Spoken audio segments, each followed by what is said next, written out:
Dai é um homem de meia idade deprimido, sem nada que se apegar na vida, então ele desiste e decide acabar com tudo em um dia frio e chuvoso. Dai e sua amante são vistos caminhando juntos sem um guarda-chuva até chegarem a uma clareira como o Rio Furioso. Isso é exatamente o que Dai esperava, já que a chuva tornou o rio forte o suficiente para levar uma pessoa embora, e agora ele quer ser essa pessoa. Eles Sakin vieram aqui hoje porque estão cansados deste mundo e planejam acabar com suas vidas se afogando no rio juntos. Dessa forma, eles poderão manter a promessa de sempre estarem juntos. Então, antes de pular, eles amarram os braços juntos em solidariedade. No entanto, como todos sabemos, há apenas um verdadeiro rei do Isekai e ele não vai deixar que seu trabalho seja roubado. Então, apesar de estarem no meio da floresta, um caminhão aparece do nada para tirá-los antes que o rio o faça, mesmo que não faça muito sentido. No momento seguinte, Dai acorda em uma catedral e, ao se levantar, fica muito confuso com tudo que vê ao seu redor, mas apenas supõe que este deve ser o mundo para onde as pessoas vão depois de morrerem. O estilo é diferente do que ele está acostumado,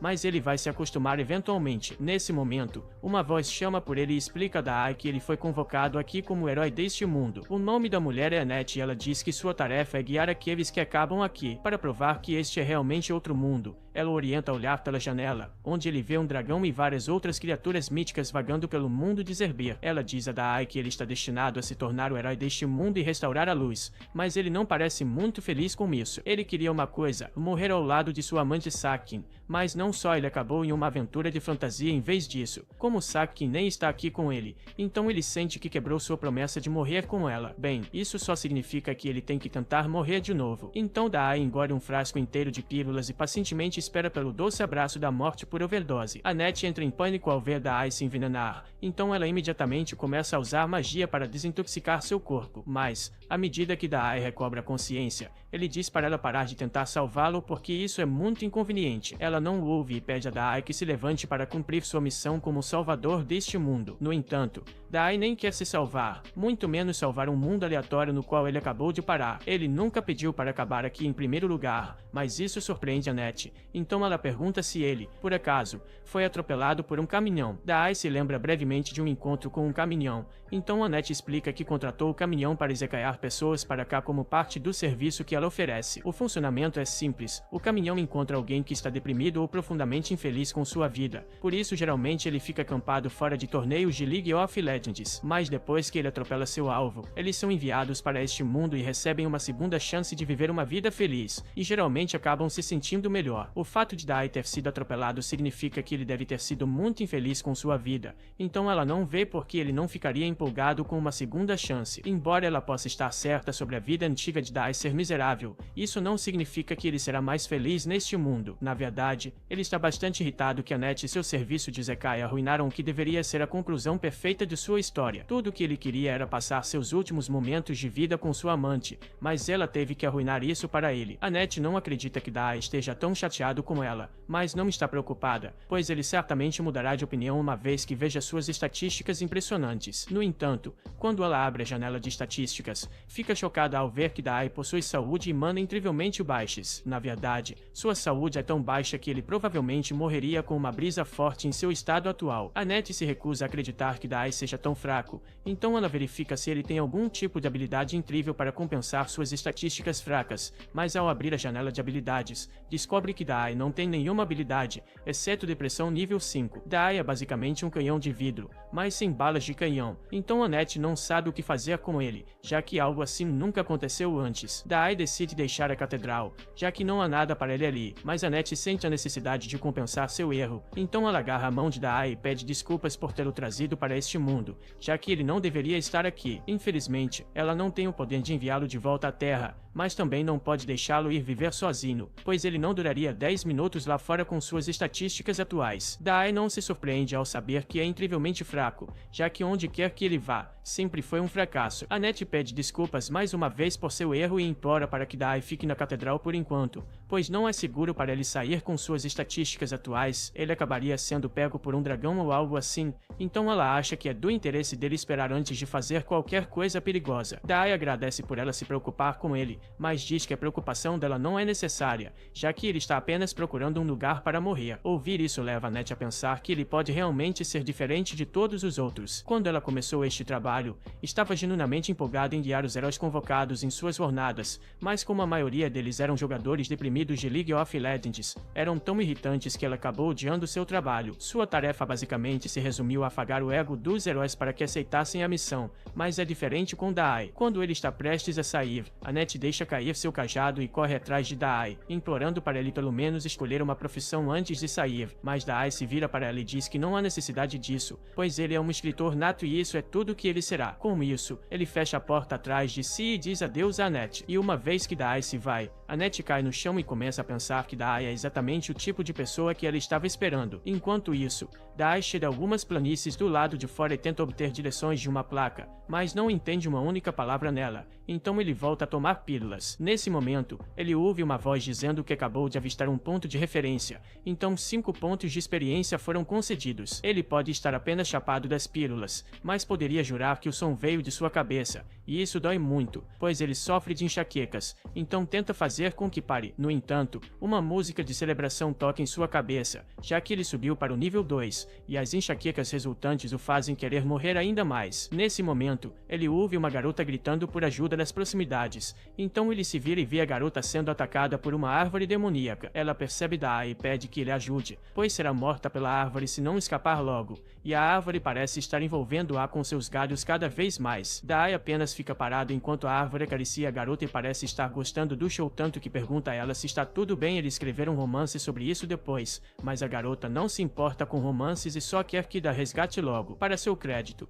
Dai dá o seu melhor, mas não consegue alcançá-la de jeito nenhum, então desiste. A árvore então o agarra pelo pescoço e o pendura ao lado da garota. Não há nada que ele possa fazer agora, então Dai apenas se apresenta à garota enquanto está pendurado e diz que provavelmente não vão durar muito mais tempo. A garota culpa Dai pela situação deles, já que ele não conseguiu fazer nada para parar a árvore demoníaca, e agora que foram capturados, a árvore vai usar sua habilidade de sucção para sugar todos os nutrientes de seus corpos, então, nos próximos minutos, eles estarão garantidamente mortos. Dai diz que está feliz em ouvir isso, mas isso deixa a garota apavorada. Por que tipo de lunático gostaria de morrer sendo sugado até secar? Quando Dai começa a se sentir fraco, parece que está prestes a desmaiar antes de repente se inclinar para frente. A garota começa a entrar em pânico, pensando que Dai realmente morreu, mas momentos depois, o galho que estava estrangulando Dai começa a murchar e a árvore demoníaca acaba sendo destruída por causa disso. A garota e Dai são libertados quando a árvore se desintegra, mas Dai fica desapontado por não ter conseguido morrer novamente. Graças à sua vitória involuntária,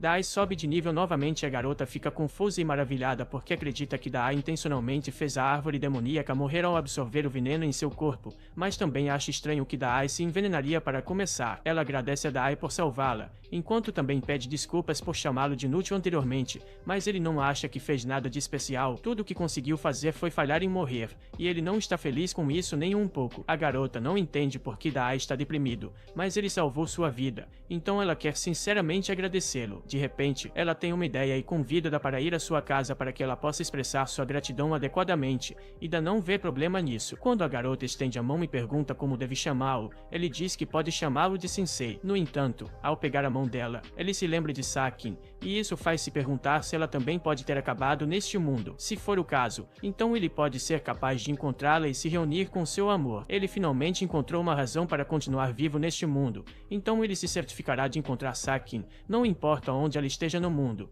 e quando fizer, finalmente poderão morrer juntos. Seus motivos podem ser questionáveis, mas pelo menos ele não está ativamente tentando morrer mais. Dito isso, ele não tem ideia de por onde começar a procurar, então volta à Catedral de Annette. Annette fica eufórica por ele ter decidido voltar para ela, para que finalmente possa tentar a sorte. No entanto, quando a garota gata aparece atrás de Sensei, Annette congela de choque, pois não esperava que Sensei encontrasse uma mulher tão rapidamente depois de sair pela primeira vez. Ele diz que tem uma pergunta para fazer a Annette, então ela se prepara, pensando que ele quer perguntar sobre ela, mas Sensei diz que quer encontrar uma garota chamada Sakin, então esperava que Annette pudesse ter alguma informação sobre isso. Annette fica desapontada por Sensei estar perguntando sobre outra mulher, mas não tem nenhuma boa pista sobre onde Sakin pode estar. Como ele não tem para onde ir, segue a garota gato até a casa dela. A garota diz a Sensei para se animar, pois ainda há muito tempo para ele encontrar Sakin, mas como a casa dela ainda está bem longe, ela sugere que parem na cidade Castelo de Hoth para descansarem. Ela então segura a mão dele para guiá-lo até lá. No entanto, Annette também está aqui por algum motivo e não tolerará tal comportamento profano enquanto estão em público. A garota gato grita com Annette por bater em sua mão por algo tão trivial quanto segurar as mãos,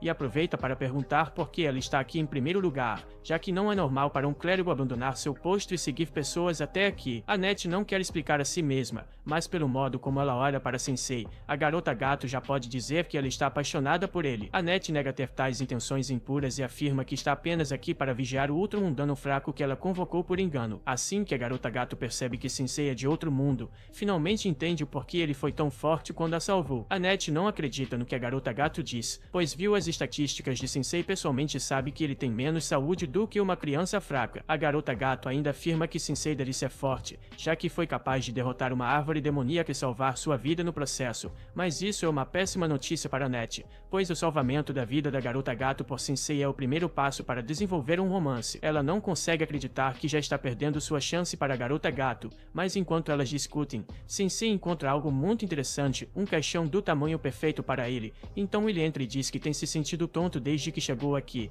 então vai tirar uma soneca por um tempo e elas devem acordá-lo quando chegarem à cidade. Depois disso, ele dá boa noite a Annette e a garota gato, mas a garota gato fica brava porque ele ainda não a chama pelo nome. Annette brinca que Sensei gosta mais dela porque pode realmente lembrar o nome dela. Depois disso, Annette amarra alegremente uma corda no caixão em que Sensei está dormindo e começa a arrastá-lo. A garota gato pergunta se Annette deveria realmente estar fazendo tudo isso, já que ela deveria ser uma clériga na catedral, mas Annette está ocupada tentando puxar o caixão até que a corda eventualmente se rompe. Enquanto continuam andando, a garota gato se cansa de ter que puxar um caixão, então pede a Sensei que saia e ande com seus próprios pés. Ao não obter resposta e começar a se preocupar que o Sensei possa realmente ter morrido de alguma forma, Annette verifica suas estatísticas e parece que o Sensei está bem, então ele deve apenas estar dormindo. Eles estão bem próximos do castelo de qualquer forma, então Anna pede para a garota gata aguentar um pouco mais para não precisarem acordá-lo. Enquanto isso, dentro do caixão, o Sensei está sonhando pacificamente com seu amado santuário e,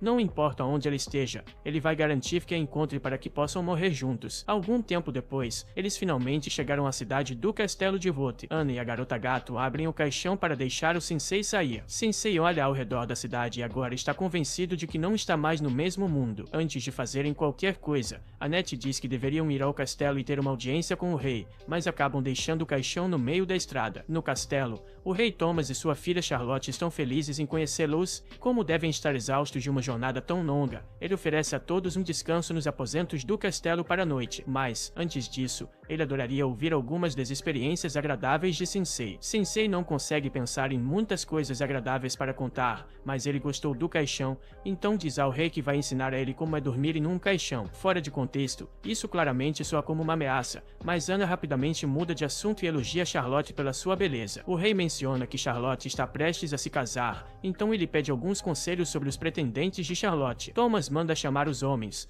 então somos apresentados ao guerreiro Gomes e ao trovador errante Otto. Recentemente, devido à influência da fúria do Senhor dos Demônios, a atividade dos monstros aumentou muito. No entanto, Thomas envelheceu demais para lidar com o problema sozinho, então ele decide que um desses dois deve se tornar o marido de Charlotte e o próximo rei de Hoth. No entanto, Charlotte não parece estar de acordo com a ideia, já que ainda não escolheu um marido. É por isso que ele está deixando a escolha para um grupo de estranhos que conheceu há 10 minutos. Ele quer escolher quem é mais adequado para casar com Charlotte entre Gomes e Otto, mas quando a escolha aparece, Sensei faz a coisa sensata e diz que nunca conheceu esses homens na vida. O futuro de Charlotte depende dessa decisão, então ele acha estúpido confiar isso a um grupo de estranhos assim. Se isso é algo que ele faria sem pensar duas vezes, então ele não está apto para ser rei. O rei fica em choque. Depois de dizer isso, Sensei se vira para sair enquanto Annette e a garota gato tentam freneticamente se desculpar pelas ações de Sensei. Eles tentam explicar que Sensei é de outro mundo, então ele é um pouco direto às vezes,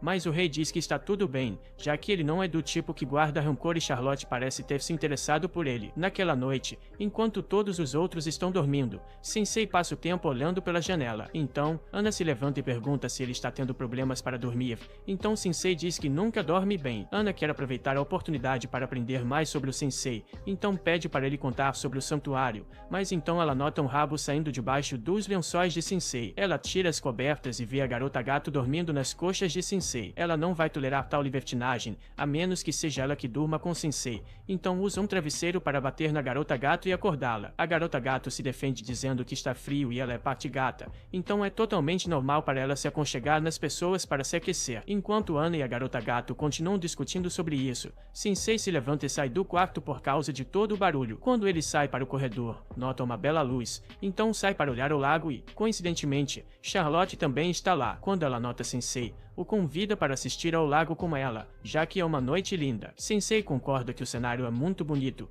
tão bonito de fato que o faz sentir vontade de se afogar no lago. Charlotte fica chocada ao ouvir isso e pergunta se Sensei tem problemas suficientes para querer se afogar, mas pelo que Sensei viu até agora, Charlotte parece ter muito mais problemas que ele. Depois de um silêncio, Charlotte confidencia a Sensei que não consegue decidir entre Gomes e Otto. Gomes chegou recentemente ao castelo, mas já é o soldado mais confiável. Seu pai confia na força de Gomes, então ela sente que deve provavelmente escolhê-lo. Mas Otto é seu amigo de infância e, sempre que ela se sentia triste, ele escrevia uma música e tocava para fazê-la se sentir melhor. Ela não sabe se deve escolher um marido que ama ou um que seria o rei mais forte para o bem de seu pai. Sensei ri um pouco e diz que Charlotte é realmente gentil por se preocupar com o que seu pai pensa a esse ponto, ao contrário de Sensei, que tentou cancelar sua assinatura da vida várias vezes, sempre incomodando sua família no processo. No entanto, ele nunca deixou que alguém decidisse como ele viveria sua vida. Ele acha que Charlotte deve tomar uma decisão baseada no que ela quer e, para isso, deve descobrir quais são seus verdadeiros desejos. No dia seguinte,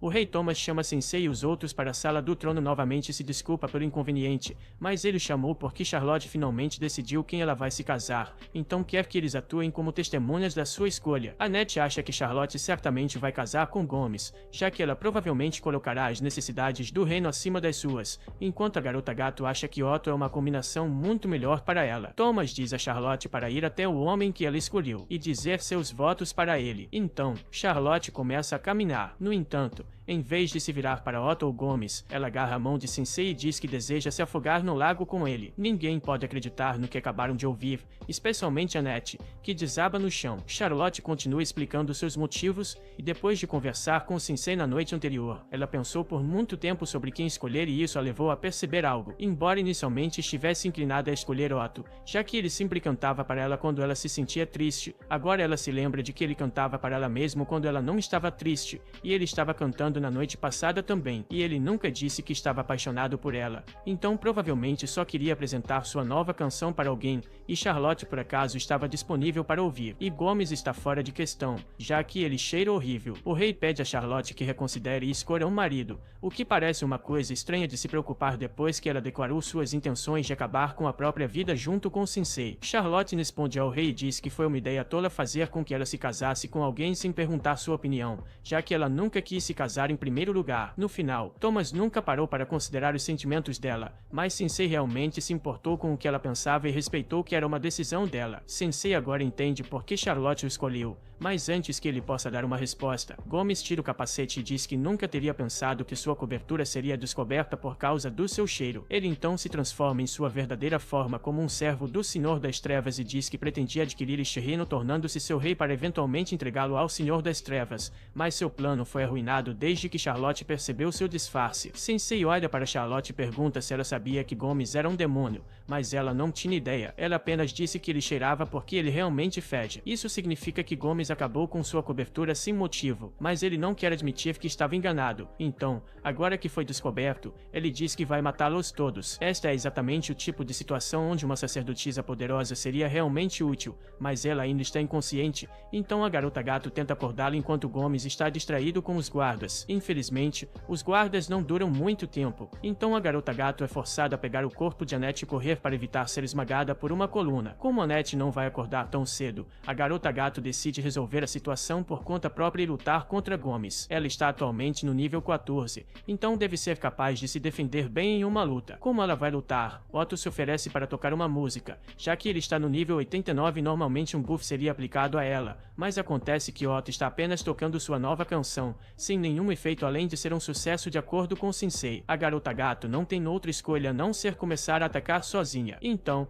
Quando Gomes investe contra ela, a garota gato se abaixa e ele dá um chute no rosto. Ela então segue com um soco de gato, mas não causou muito dano em Gomes, então ele consegue arremessar a garota gato para longe. Ele então diz que colocará tudo que tem em seu próximo ataque e rasgará a garota gato em pedaços. Mas antes que ele faça isso, Sensei chama sua atenção e pede a Gomes que, por favor, elimine ele e Charlotte primeiro. Gomes não acha que Sensei está falando sério no começo, mas Sensei reitera que, agora que Charlotte se libertou do controle idiota do pai, seu primeiro desejo é acabar com tudo ao lado de Sensei, e Sensei está sempre disposto a ter uma boa chance de terminar tudo, então ele pede a Gomes para conceder esse favor. Gomes concorda em matá-lo, mas diz que, depois de fazer isso, matará o rei e queimará a cidade até o chão, matando todos os cidadãos dentro dela. Sensei não se importa com o que Gomes faz, já que estaria morto de qualquer maneira, mas Charlotte está começando a ter dúvidas sobre morrer. Quando Gomes começa a investir contra eles, ela diz a Sensei que não pode se deixar morrer ainda, pois quer ficar viva e proteger o reino. Sensei fica feliz em ouvir que Charlotte finalmente entende o que realmente quer. Então, como ela quer ficar viva, ele a empurra para fora do caminho para que ele seja o único a ser pulverizado. Quando Gomes continua a investir diretamente contra Sensei, Charlotte tenta convencê-lo a não se deixar empalar, mas felizmente, ao mesmo tempo, Ana havia acabado de acordar e usa seu poder para lançar uma barreira de luz na frente de Sensei,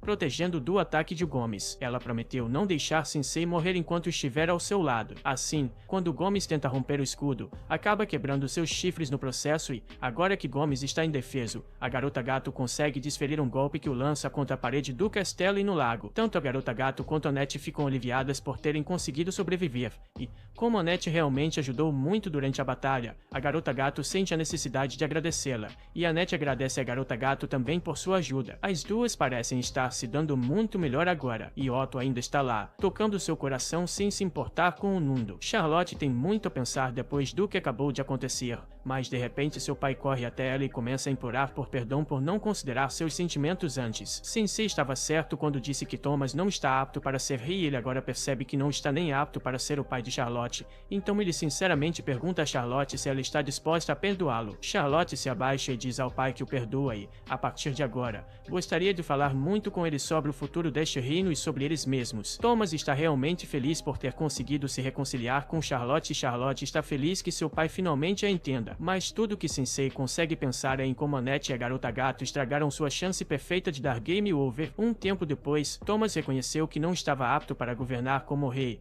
então abdicou do trono para Charlotte, que agora faz tudo o que pode para garantir que o reino esteja seguro, e Otto ainda está fazendo canções, já que não tem nada melhor para fazer. Enquanto isso, Annette e a garota gato estão ocupadas arrastando o caixão de Sensei para seu próximo destino e estão falando sobre como foi ousado Charlotte se tornar rainha aos 16 anos, mas tem certeza de que dará certo de alguma forma. Sensei sai do caixão e diz que o importante é que Charlotte tomou a decisão por si mesma e está mantendo isso, o que é algo que Sensei acha bonito. Após carregarem o Sensei por um longo tempo, a garota gato pergunta a Annette se podem fazer uma pausa, pois ela está realmente cansada. Elas cobriram uma distância considerável, então Ana acha que está tudo bem fazerem uma pequena pausa. Quando param, Sensei abre o caixão e pergunta se já é hora de comer. Annette oferece um pouco de pão, mas Sensei diz que só come tofu cozido, então, se ela não tiver, ele vai voltar a dormir. Após a pausa, a garota gato pergunta quanto tempo mais levará antes de chegarem à casa dela, e como Annette é a que tem no mapa, ela diz que parece que levará mais alguns dias até chegarem à sua cidade natal. Antes disso,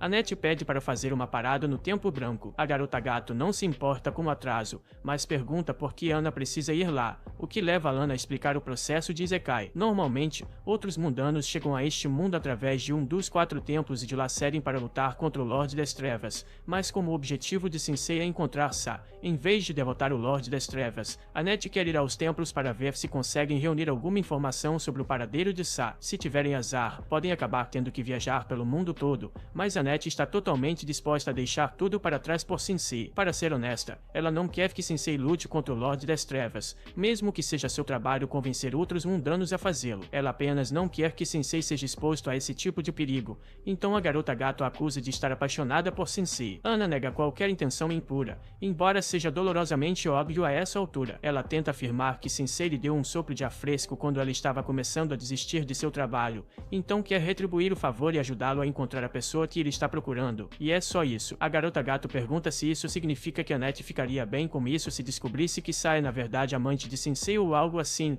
mas enquanto o mero pensamento de Sensei ter uma amante é doloroso, ela ainda quer confirmar por si mesma se isso se provar verdade. A propósito, a garota gato se pergunta se Annette sequer será permitida entrar no Templo Branco, já que meio que abandonou seu trabalho para ir nessa jornada. Annette não acha que será um problema, pois é boa amiga da pessoa responsável pelo Templo Branco e não é como se tivesse simplesmente abandonado seu posto, já que mandou seu familiar enviar uma carta de demissão oficial para ela. Coincidentemente, esse mesmo familiar está de volta e atualmente mastigando a cabeça de Sensei. Depois de curar o Sensei, Annette reclama que seu familiar está sempre causando problemas para ela, e agora que ela diz isso em voz alta, percebe que pode ter sido uma má ideia confiar a entrega de sua carta de demissão a essa criatura. Suas suspeitas se confirmam quando ele cospe sua carta de demissão, então agora parece que ela abandonou seu posto sem aviso, e ela culpa o familiar por isso. Ver o familiar falhar tão miseravelmente em seu único trabalho traz um sorriso ao rosto de Sensei, já que ele também é um fracasso, então ele nomeia Melos e Melos instantaneamente gosta de Sensei, mas Sensei não quer realmente um animal de estimação, então ele volta para seu caixão. Enquanto isso,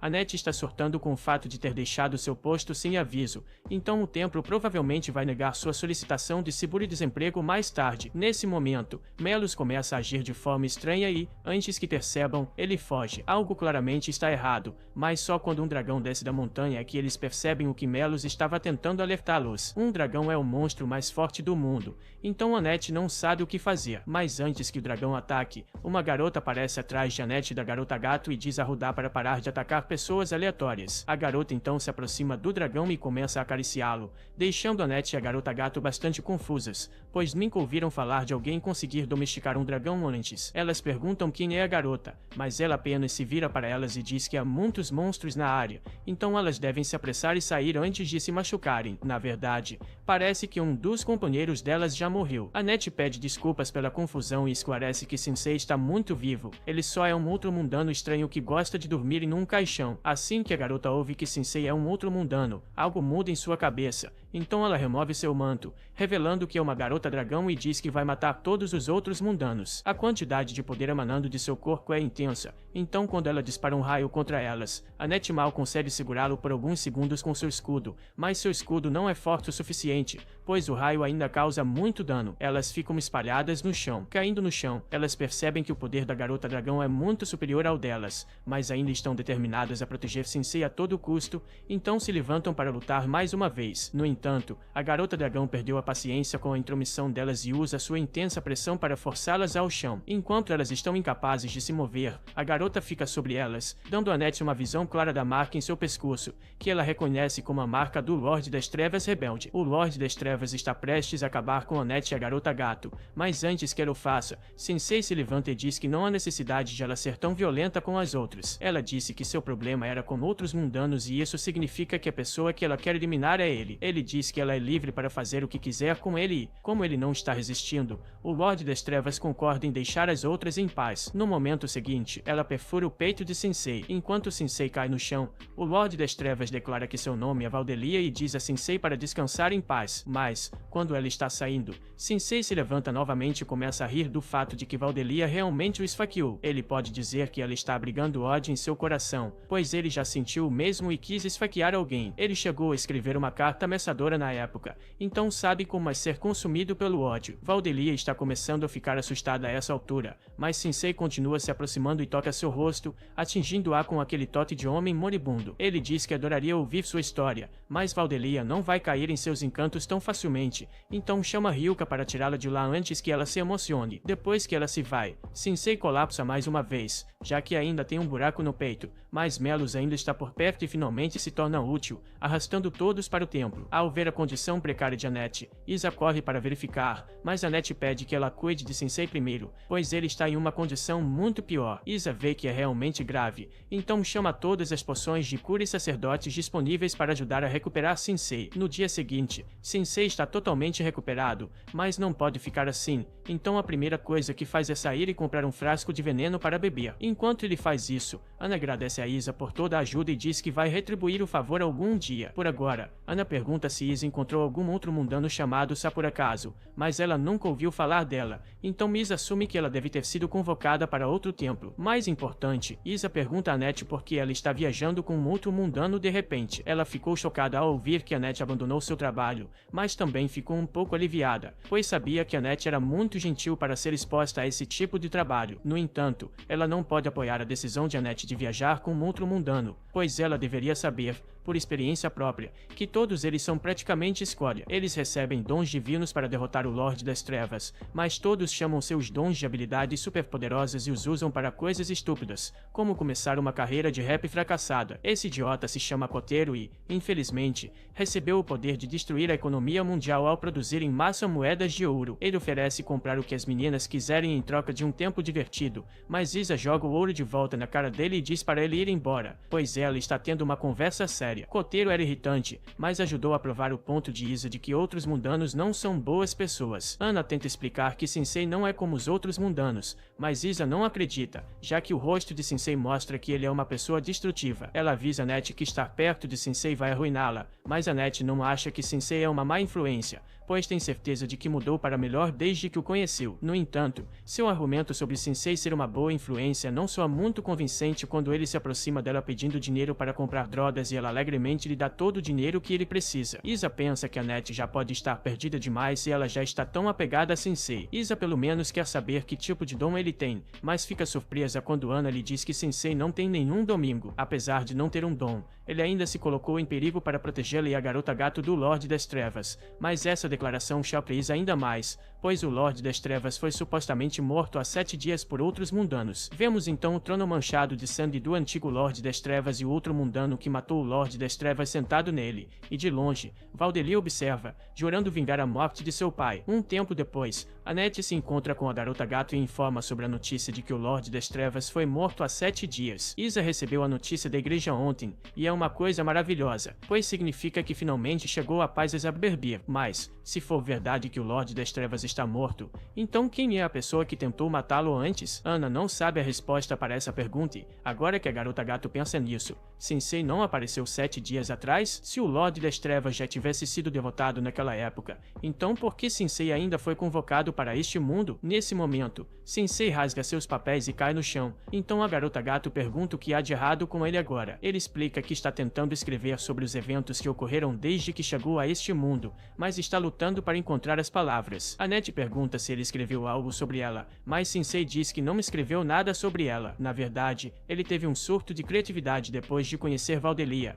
então gostaria de experimentar algo semelhante para acender sua criatividade, mas a garota gato diz que não vai fazer nada perigoso com ele. Annette sugere que todos saiam para a cidade para relaxar e, considerando seu futuro com Sensei, há algumas coisas que Annette gostaria de comprar para ele. Ao entrar na cidade, Annette compra um enorme conjunto de armadura pesada para Sensei para garantir que ele não morra, e Sensei não se importa muito, já que a sensação apertada o lembra de seu caixão. Com a segurança de Sensei garantida, Ana e a garota gato seguem para fazer mais compras. Depois que Annette e a garota gato saem para fazer compras, Annette pede a Sensei para não ir a lugar nenhum enquanto elas estão fora. Algum tempo depois, Isa está caminhando pela cidade quando vê algumas crianças reunidas em volta de uma armadura gigante e fica chocada ao encontrar Sensei confortavelmente sentado dentro dela. Ignorando a questão de por que ele está usando uma armadura tão grande, Isa diz que quer falar com Sensei sobre algo. Ela diz que, a partir de agora, Annette vai ficar com ela, pois acredita que ficar com Sensei acabará tornando-a infeliz. Ela diz a Sensei para dissolver seu grupo com Annette imediatamente,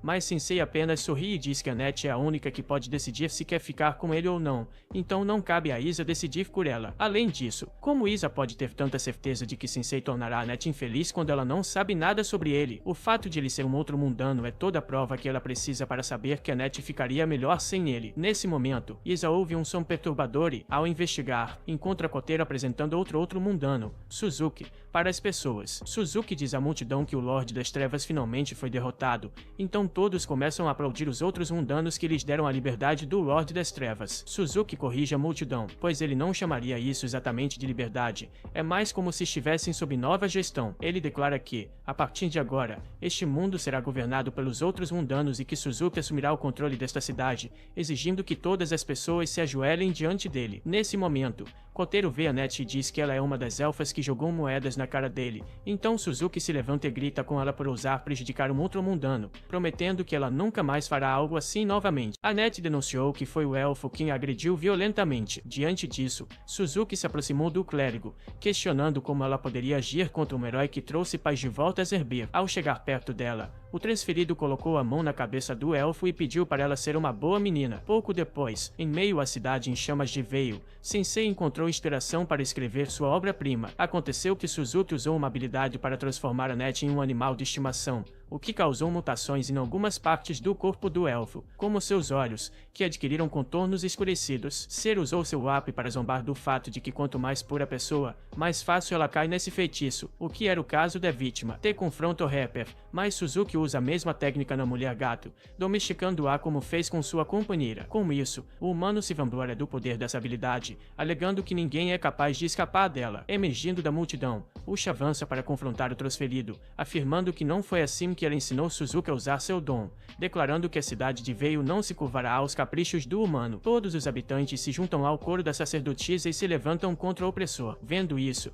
Suzuki envia seus lobos contra a população, dizendo que destruirá tudo para construir outra cidade em seu lugar, já que Veil não quer se render. Usha chama o humano de bastardo, e ele responde sarcasticamente que prefere ser chamado de herói, assim como o elfo chamou quando se conheceram. Para provocar ainda mais, ele garante que usará a igreja de Usha como seu castelo privado. Pouco depois, devido ao poder dos lobos que cuspiam bolas de fogo nas casas da cidade, Veil começa a queimar, até atacam os moradores, e uma das vítimas é Sensei, que é protegido por sua gigantesca armadura. Depois de dezenas de chutes e socos no equipamento, a garota consegue rachar o aço até destruir a armadura, mas a imensa força que aplicou acabou jogando o capacete da armadura em sua cabeça, nocauteando Tama instantaneamente. Assim, Sensei tranca Tama em um barril e deixa um aviso de que há um gato violento dentro. Nesse momento, ele vê Usha sendo sobrecarregada na batalha. Enfurecido, o elfo diz a Sensei que é assim que os transferidos agem neste mundo, usando o dom que receberam para seus próprios fins egoístas. Usha enfatiza que Suzuki não era assim quando chegou. Pelo contrário, ele era um garoto calmo com uma personalidade fraca. Enquanto ela começa a contar essa história, Sensei começa a anotar o que é dito,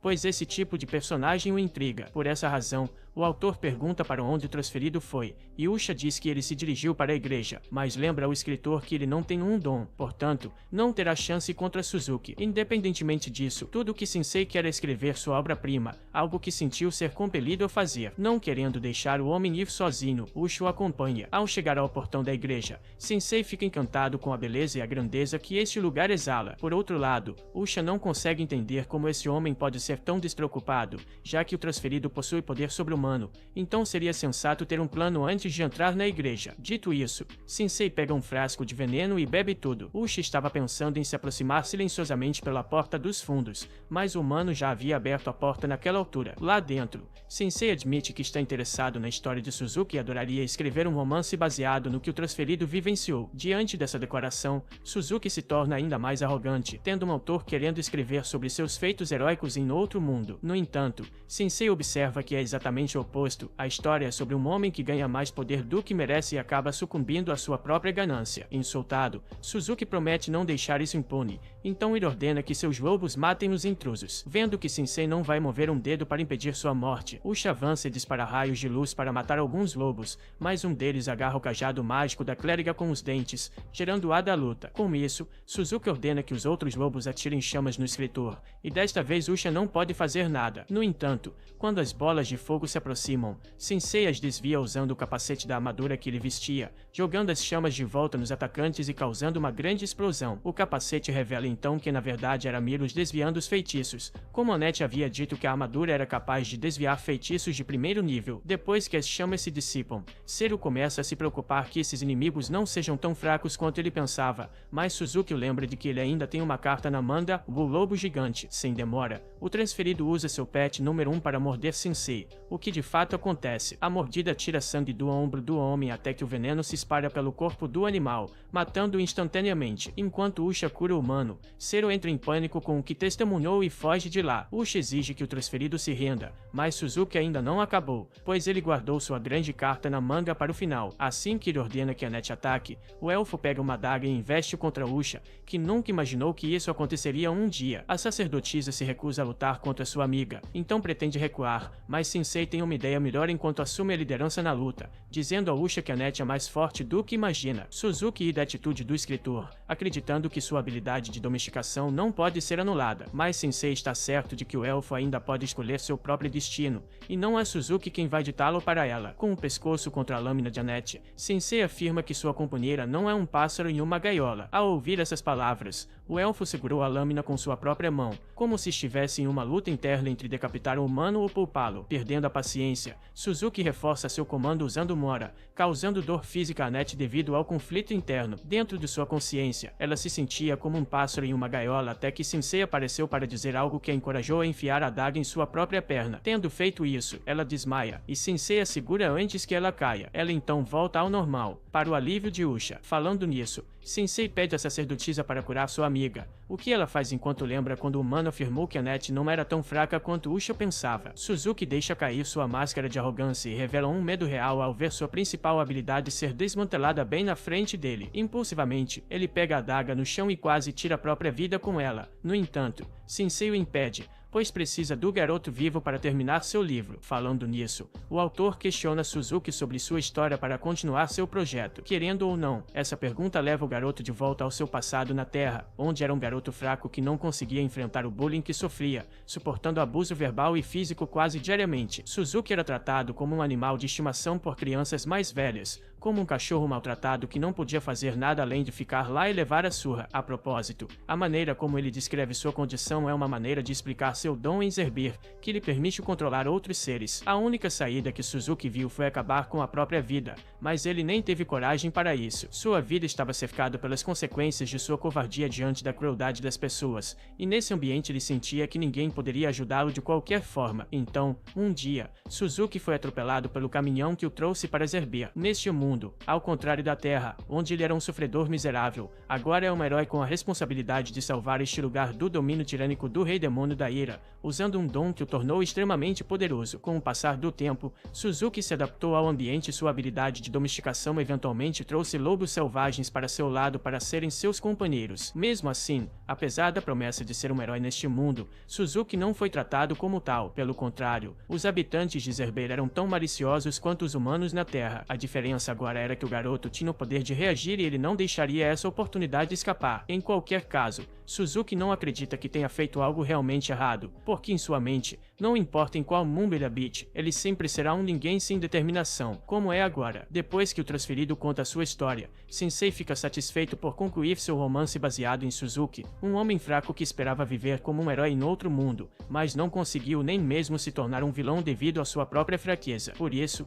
Sensei intitula o livro de O Fracasso em Outro Mundo. Sensei agradece ao garoto por fornecer o conteúdo necessário para um livro, mas ele não pode chamar esse romance de obra-prima. Por essa razão, Sensei rasga uma das páginas, criando um círculo mágico para invocar um estudante transferido. Com o poder do círculo fluindo ao contrário, Suzuki é enviado de volta de onde veio. Chocada com o que viu, Annette verifica o status de Sensei e percebe que ele agora possui o dom de escrever, e Usha acredita que isso pode ser uma habilidade especial ativada apenas contra outros transferidos, o que pode significar que o autor foi trazido para Zerbir especificamente para lutar contra esses humanos que deveriam ser os heróis deste mundo mágico. Frustrado, Sensei desaba no chão, completamente desolado depois de falhar mais uma vez em escrever sua obra definitiva. Em sua mente, ele se pergunta se algum dia encontrará a pessoa que o inspirará da melhor maneira, mas tem certeza de que esse dia ainda não chegou. Observando a cena dramática, Usha se pergunta quem realmente é esse cara. Finalmente, apesar de ter feito o garoto retornar à Terra, Sensei pergunta o que aconteceu com Suzuki. No meio da cidade de Veio,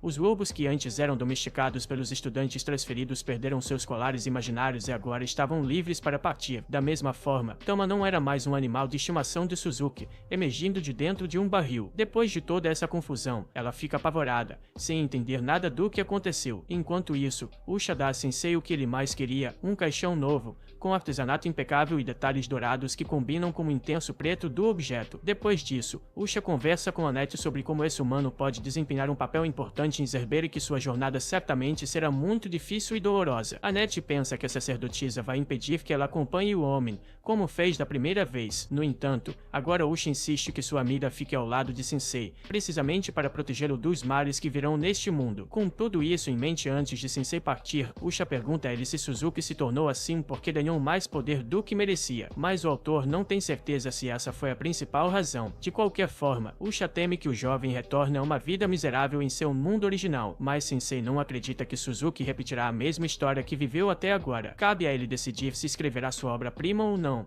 com base no que aprendeu e sofreu em Zerber. Falando nisso, Suzuki já voltou e está entregando seu currículo no mercado local para retomar sua vida normal. O entrevistador pergunta por que o jovem abandonou a escola, e essa pergunta traz de volta memórias de Zerber que justificam sua ausência. Vendo que o entrevistado ficou ansioso com a pergunta, o homem entende que deve ser um assunto delicado e decide dar a Suzuki uma chance, pedindo que ele comece seu novo trabalho amanhã. Ao sair do mercado, o garoto sente o frio da neve junto com o som do vento e estende as mãos para apreciar os flocos de neve derretendo em sua pele. Enquanto isso, em Sag, uma região nordeste de Zerber, a renomada Catedral Vaz é frequentada por membros do Estado Papal, incluindo Ushi e o Bispo Ulf, um clérigo ousado o suficiente para beber dentro do santuário. Segundo ele, a realidade é para aqueles que não conseguem lidar com o álcool. Por outro lado, a bebida o ajuda a suportar os anões fedorentos com quem tem que lidar todos os dias, diferente de sua colega que trabalha com os Demi em sua jurisdição. De repente, um servo de Deus com uma aparência estranhamente demoníaca lembra Ulf que ele não deveria fazer comentários tão preconceituosos no Estado Papal. Sendo o primeiro não-elfo a ser nomeado sacerdote, este Goblin alcançou o posto de arcebispo através de um trabalho exemplar, o que não necessariamente agrada a todos os membros da igreja. Sentindo-se provocado, Ulf aponta o dedo para o rosto do colega e pergunta se o Goblin quer trocar de jurisdição com ele, já que ele sempre recebe os trabalhos mais difíceis. O colega lembra-lhe que as tarefas que os clérigos recebem dependem de seu comportamento na igreja, significando que o elfo deveria corrigir seus hábitos em vez de apontar o dedo para os outros. Durante essa troca, o cardeal Miller pede a todos os presentes que tomem seus assentos. Com todos à mesa, ele gostaria de solicitar que cada membro relatasse sobre sua região, mas primeiro ele precisa abordar outro assunto. Interrompendo a reunião, uma clériga desajeitada chega à Catedral Vaz via teletransporte, tropeçando e caindo de cara no chão na frente de seus colegas. Como os outros não a reconhecem, o cardeal a apresenta como a nova bispa do Templo Uren e aproveita para pedir a todos que se apresentem na recém-chegada enquanto dão seus relatórios. Primeiro, quem fala é a substituta de Annette na região de Stark, a Terra Santa das Montanhas e Chamas. Seu nome é Ara, uma clériga inexperiente que esquece de mencionar que Charlotte, a filha do rei de Rote, herdou o trono, ganhando uma repreensão do cardeal. Após essa gafe, o Goblin finalmente se apresenta como Elton, arcebispo do Templo Vera na região Mil, a Terra Santa dos Lagos e das Águas, onde, segundo ele, reina a paz sob sua jurisdição, um testemunho da autoridade do Papa. Ele também alerta Ara que é estritamente proibido chegar atrasado, deixando a jovem elfa com uma expressão de pânico no rosto. Em seguida, Ulf se apresenta como o clérigo do Templo Dritin, localizado na região Sunstag. Esta é a Terra Santa dos desertos e da Terra, e embora esteja longe das outras regiões, eles estão se saindo bem. O cardeal menciona conflitos frequentes entre os anões, e Ulf destaca que quase foi agredido enquanto tentava mediar uma disputa. Por fim, Usha relata que lidera o Templo Zedin há alguns dias. Em sua jurisdição de Donersta, a Terra Santa das Florestas e do Vento, um habitante de outro mundo entrou em fúria e destruiu metade da cidade de Vil, e Usha está mobilizando trabalhadores para reparar a área. Coincidentemente, Miller convocou esta reunião para discutir os indivíduos transferidos, pois o Rei Demônio da Ira foi derrotado por um grupo desses humanos convocados. Consequentemente,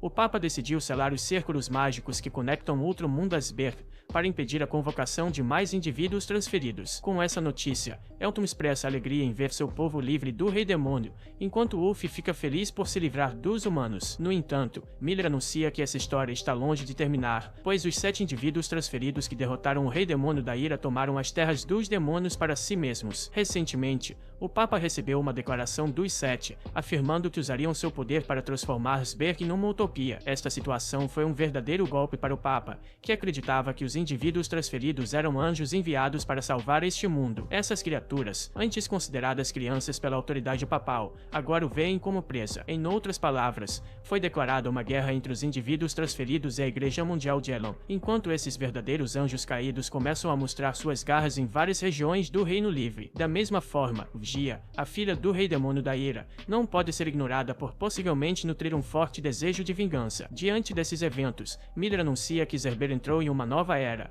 e é missão da Igreja superar esses obstáculos e manter a paz. Ara questiona como eles poderão enfrentar seres tão poderosos, e essa pergunta desencadeia em Usha uma lembrança da imagem de Sensei cortando o céu com seu poder diante de um indivíduo transferido poderoso. Ela então declara que encontrou um indivíduo transferido em Vil capaz de devolver outros convocados ao seu mundo de origem através de seu domingo. Ao ouvir essas palavras, o próprio Papa concorda com sua amiga Usha, pois ele também acredita que esse anjo pode ser a esperança de Zberdo Beji. Enquanto se aproxima e vê seus súditos ajoelhados diante de sua santidade, ele pede a Usha para contar mais sobre esse humano. Enquanto isso, do outro lado das trincheiras, uma mulher canta uma música alegre que contrasta com o ambiente sombrio que antes pertencia ao demônio mais poderoso. Perto dali, um homem quer saber se a dama está pensando em seu amado novamente, mas ela ignora a pergunta enquanto 2 taças de vinho são servidas à mesa pelo homem. Ciente de que sua pergunta não será respondida, ele informa que seus aliados partiram para várias terras, enquanto os 2 ficaram para observar o que está reservado para este mundo. Enquanto isso, o que aguarda os exaustos Annette e Tama é um merecido descanso na cidade em que acabaram de chegar, antes de pegar a estrada novamente em direção a Grom. Assim que celebra a oportunidade de dormir em uma cama quente, o gato recebe a notícia de que subiu de nível para 17 por carregar tanto caixão, fazendo-se perguntar se isso é algo para se comemorar. Observando a conversa, uma criança aponta a direção da pousada da cidade e oferece qualquer informação que pudesse ajudar os viajantes seria útil, já que eles não conheciam a área. Eles se sentaram com o garoto para entender melhor os arredores. Primeiro, ele lhes contou sobre uma organização chamada Serviço de Introdução de Heróis, também conhecida como Serviço de Ordem dos Transferidos, onde as pessoas são designadas para acompanhar grupos com pouca autoconfiança e proporcionar-lhes uma jornada segura e confortável. A propósito, foi o próprio garoto quem criou esse serviço. Ao ouvir isso, Tama não se lembra de ter tido uma boa experiência com pessoas transferidas, então ela não consegue evitar mostrar uma expressão azeda. O garoto se ofende com o desdém da gata, pois, segundo ele, os transferidos são heróis enviados para salvar este mundo. Na verdade, se as senhoras contratarem este serviço, ele pode apresentar-lhes um herói convocado agora mesmo por apenas 4 zenens. T está pronta para recusar a oferta, mas Annette a interrompe, já entregando o dinheiro ao garoto. Tom a lembra de que 4 zenens não crescem em árvores, mas a elfa acha que é troco de bolso se isso significar manter Sensei seguro. Ao mesmo tempo, o garoto faz uma cara de quem aproveitou a situação e afirma que uma vida não tem preço, pois o homem morto no caixão certamente está buscando sua segurança no outro mundo e estaria sorrindo no céu se soubesse que um herói estava acompanhando suas 2 amigas. Dito isso, Sensei abre o caixão e pede desculpas por ainda estar vivo, quase provocando um ataque cardíaco no garoto, que grita que o cadáver disse algo. Sensei se sente ofendido porque, embora queira se tornar ele ainda não é um homem morto. Annette assegura ao garoto que o homem é um herói, mas o menino não acha que heróis se parecem com vampiros zumbificados. De qualquer forma, ele agarra os 4 zenens da mão da elfa e sai correndo, não sem antes dizer que seu nome é Nur. Apesar de parecer um golpe, ele promete trazer um herói de verdade para as senhoras. Tom acha que é uma boa ideia fazer com que esse suposto herói carregue o caixão, mas a clériga insiste em manter essa tarefa para si mesma. Quando a noite cai, a dona da pousada está cansada de ver essas pessoas vagando pela recepção, então ela quer saber se vão passar a noite ou não. Annette diz novamente que estão esperando por alguém, embora Sensei saiba muito bem que o garoto não vai voltar. De acordo com o autor, aquele patife tem os olhos de um adulto. Ao ouvir essa descrição, a coelha deduz que estão falando de Nur, o Boca Grande, o garoto mais desprezível e tagarela de todos os Berg. Ao perceber isso, Annette fica furiosa ao ver seus 4 zenens indo pelo ralo, enquanto Sensei fica curioso para saber a história de Nur, o grande mito. A garota coelha explica que ele é um órfão que começou a viver na cidade em algum momento e ganha vida enganando visitantes desavisados. Como não há nenhum adulto para educar o garoto, ele continua enganando as pessoas indiscriminadamente. Honestamente, a dona da pousada sente pena dele às vezes, mas isso não muda o fato de que ele está enganando as pessoas com essa história de herói. Segundo ela, se heróis realmente existissem, Nur não deveria ser uma criança de rua em primeiro lugar. Longe dali, o garoto nunca teve realmente um herói para salvá-lo. O reflexo visto na lâmina fina que ele carrega é apenas dele mesmo, a única pessoa que ele teve como companhia nessa jornada solitária, exceto quando algumas pessoas decidem se aproveitar de um erro ou até mesmo roubar seus pertences, que, embora roubados, são os meios de sobrevivência da criança, já que ele tem poucas maneiras de se proteger. Um dos grupos de bandidos da região região se aproveita da fragilidade do garoto, contando as moedas e notas que ele reuniu em seu caminho como um pequeno ladrão, e tudo o que Nur quer saber é o que vão fazer com ele. Um dos bandidos faz a mesma pergunta de volta, fazendo o garoto engolir em seco. Então vem o desespero, fazendo blefar que seus amigos transferidos não vão deixar barato se ele desaparecer, mas a verdade é diferente. Os transferidos mencionados pelo grande mito são os próprios que o sequestraram, mostrando seu poder de fogo. O líder do trio exibe sua besta capaz de perfurar a armadura de um dragão, a arma insana. Em seguida, ele comenta que o garoto tem ganhado dinheiro usando os nomes dos 3 transferidos, então terá a honra de se gabar no além sobre ser morto por um herói. Com isso, com a arma insana apontada para sua cabeça, Nur se pergunta se esses são os heróis que vão salvar o mundo. Até então, ele nunca tinha visto um transferido antes, e digamos que sua primeira experiência é uma que vira sua vida de cabeça para baixo. Mas antes do tiro fatal, Sensei chega e aponta a besta do transferido para o joelho do outro, que grita de dor. Outro bandido usa sua análise divina e descobre que Sensei também foi convocado de outro mundo. No entanto, ao ver que o homem tem apenas um ponto de vida e está envenenado, ele o descarta como uma ameaça. Assim, o líder do trio aponta sua besta para o intruso, que de repente começa a aumentar monstruosamente seu próprio HP. Como sempre, Sensei brinca sobre a possibilidade de morrer, então pede ao agressor que atire diretamente em seu coração. Como diz o ditado, o louco só é louco até encontrar outro louco. Respeitando essa máxima, o terno trio dos arredores de Groon foge. Logo, Nur pergunta se Sensei é um herói, mas o escritor não se vê de forma tão gloriosa. Segundo ele, os adultos são jovens que foram traídos, mas Nur ainda é uma criança que não está pronta para se tornar um adulto. Enquanto ele filosofava aleatoriamente, o autor estava saindo do lixo, deixando o garoto amarrado. Nur pergunta se é realmente isso, e no silêncio de Sensei, podemos supor que sim. No dia seguinte, o grupo se prepara para ir para Groon, e Sensei está completamente exausto depois de passar a maior parte da noite expulsando os transferidos. Annette está incrivelmente ciumenta, pensando que o homem estava conversando com outra mulher,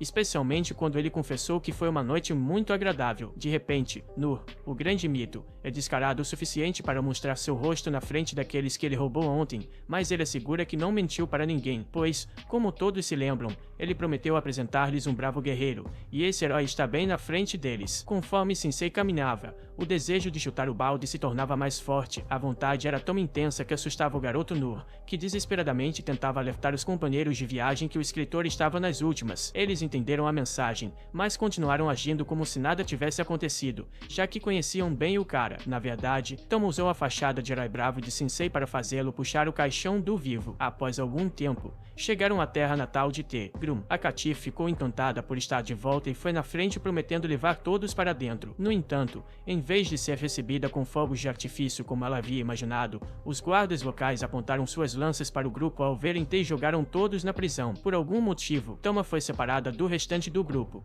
e Nur assumiu que foram presos por causa daquela problemática gata. Ele especulou que ela poderia ter roubado de algum nobre, mas Annette garantiu que Tama não era uma ladra. Enquanto isso, Sensei dormia usando Miros como travesseiro até acordar e perguntar a elfa como as pessoas eram executadas naquele mundo. A clériga se recusou a responder, sabendo que o homem estava fantasiando sobre as maneiras mais belas de queimar. Independentemente disso, Nur sabia que eles precisavam escapar, então começou a trabalhar. Em segundos, ele destrancou a fechadura, e Annette foi rápida em apontar que essa não era uma habilidade de um bravo herói. Por outro lado, Sensei colocou a mão no ombro do garoto, e Nur esperava um grande elogio do autor deprimido, mas em vez disso, ele queria saber por que diabos o tagarela se envolveu nisso. Para o azar de alguns e a sorte de outros, os guardas notaram a agitação na cela e amarraram os prisioneiros. Dessa vez, Sensei questionou se haveria aquela execução legal, assustando um dos soldados. Logo, foram enviados diretamente ao rei siberiano do reino de Groom. Ao lado dele, o ministro Briada acusou os intrusos de cometerem crimes graves, com a punição sendo a execução. Afinal, segundo o siberiano, esses intrusos haviam sequestrado a princesa do reino, Matilda. De repente, a própria Matilda irrompeu na sala do trono e disse ao pai, mais uma vez, que não havia sido sequestrada. Ela estava visitando várias nações para testar e desenvolver suas habilidades marciais e havia encontrado essas pessoas no caminho. Ela perguntou a Annette se o que havia dito era verdade, e a elfa, chamando Tama de Sua Alteza Real, assustou a gata, mas estava apenas desesperada para editar a forca. De qualquer forma, Teo Matilda pediu ao pai que libertasse os inocentes, mas o rei se recusou, para o deleite de Sensei, a menos que, é claro, sua filha jurasse nunca mais agir como uma menina pequena, mas como um verdadeiro membro da realeza. como sua mãe, La Palma. A princesa pensou em fazer birra, mas olhou para a situação de seus amigos e cedeu, prometendo melhorar seu comportamento. Isso significava que ela não poderia mais se aventurar imprudentemente, então esse foi o adeus. Com isso, Matilda deixou a sala do trono e os prisioneiros foram libertados. Em seguida, o grupo foi a uma estalagem para comer algo depois de passar algumas horas na prisão, e Nur mostrou que não era tagarela apenas quando se tratava de mentir, pois devorava carne como se não houvesse amanhã. Afinal, ele não estava acostumado a comer algo de qualidade, então não podia ser julgado. Quanto a Sensei, o autor estava ainda mais louco depois de perder a chance de ir para a guilhotina, então se voltou para sedativos. Nur mencionou que não fazia ideia de que Tama era uma nobre daquele país, enquanto Annette se lembrou das vezes em que foi rude com a mulher gato, por isso estava assustada quando surgiu a possibilidade da forca. Enquanto servia mais comida aos viajantes, a garçonete ouviu-os falando sobre Matilda e perguntou se a conheciam, pois seu nome era Kaja, e ela havia servido como dama de companhia da princesa no palácio. Nur disse que tinham viajado juntos até ontem, quando o rei arrastou a garota de volta ao castelo. Aproveitando a presença de Kaja, Sensei presumiu que ela sabia o que havia acontecido entre Tama e Siberiano e pediu que lhe contasse para que ele pudesse registrar em suas anotações, quisesse ela ou não. Ele recapitula sua história com a gata e admitiu que ela tinha uma vida fascinante. Annette lembrou a todos que era perigoso investigar o passado de uma princesa, enquanto Nur observou que não era sensato chamar a nobre casualmente de Tama, mas Sensei não se importava se ela era da realeza ou uma barda em um ginásio suspeito. Para ele, ela ainda era Tama. Então, Kaja concordou em contar o que sabia. Enquanto isso, Matilda recordava com Nur como Annette e Nur reagiram quando descobriram que ela era uma princesa, enquanto Sensei agia como de costume. As memórias fizeram-na se preocupar com seus amigos até que viu, através da janela, uma figura solitária no telhado de uma casa. Essa pessoa abriu sua grotesca boca e invocou um poder que devastou o telhado da sala do trono. Com a estrutura arruinada, o rei chegou com alguns guardas e viu um homem sentado em seu trono, lamentando que nunca tinha domado uma demi-mulher, embora estivesse satisfeito que havia muitas dessa raça ali. Seu nome era Kibara, um dos heróis que haviam matado o rei demônio e salvado o mundo, mas agora conhecido como o Anjo Caído da Gula. Siberiano sabia bem que este era um dos 7 anjos caídos, conforme alertado pela Igreja Mundial de Elon, então ele imaginou que essa criatura não tinha vindo com boas intenções. Com dúvidas, o rei fez a pergunta óbvia, e Kibara anunciou que havia vindo para consumir toda a nação. Imediatamente, os soldados de Grão se prepararam, prometendo provar por que eram chamados de nação de guerreiros. No entanto, assim que avançaram contra o inimigo, o anjo caído da Gula usou sua boca amaldiçoada para devorar os guardas impiedosamente, e a cada mordida que aquela boca grotesca dava, o homem também se alimentava. Como ele havia imaginado, a carne dos demi-humanos era musculosa e dura, horrível de comer. Embora muitas vezes visto como glutão, Kibara é exigente com o que come. Ele não está atrás da carne dura de um guerreiro de Grum, mas sim da maciez de uma jovem demi-mulher. Indignado, Siberiano ordena que seus homens recuem, deixando Briad preocupado, temendo que sua majestade queira intervir sozinho. Como rei desta nação, o líder anuncia que não permitirá que o anjo da Gula saia daqui vivo. Sendo de nível 56 e possuindo o punho da besta divina, o reverenciado Siberiano se posiciona diante do inimigo. Kibara acha o conceito de um rei guerreiro interessante e testa se este realmente faz jus ao título, invocando as habilidades sombrias que lhe deram o título de Anjo Caído da Gula. O transferido ataca o rei de Drum com toda a sua veracidade, mas o experiente guerreiro evade as ameaças com sua imensa habilidade. Em retaliação, Siberiano usa sua técnica de Thunder Palm através de sua habilidade de Wild Cat,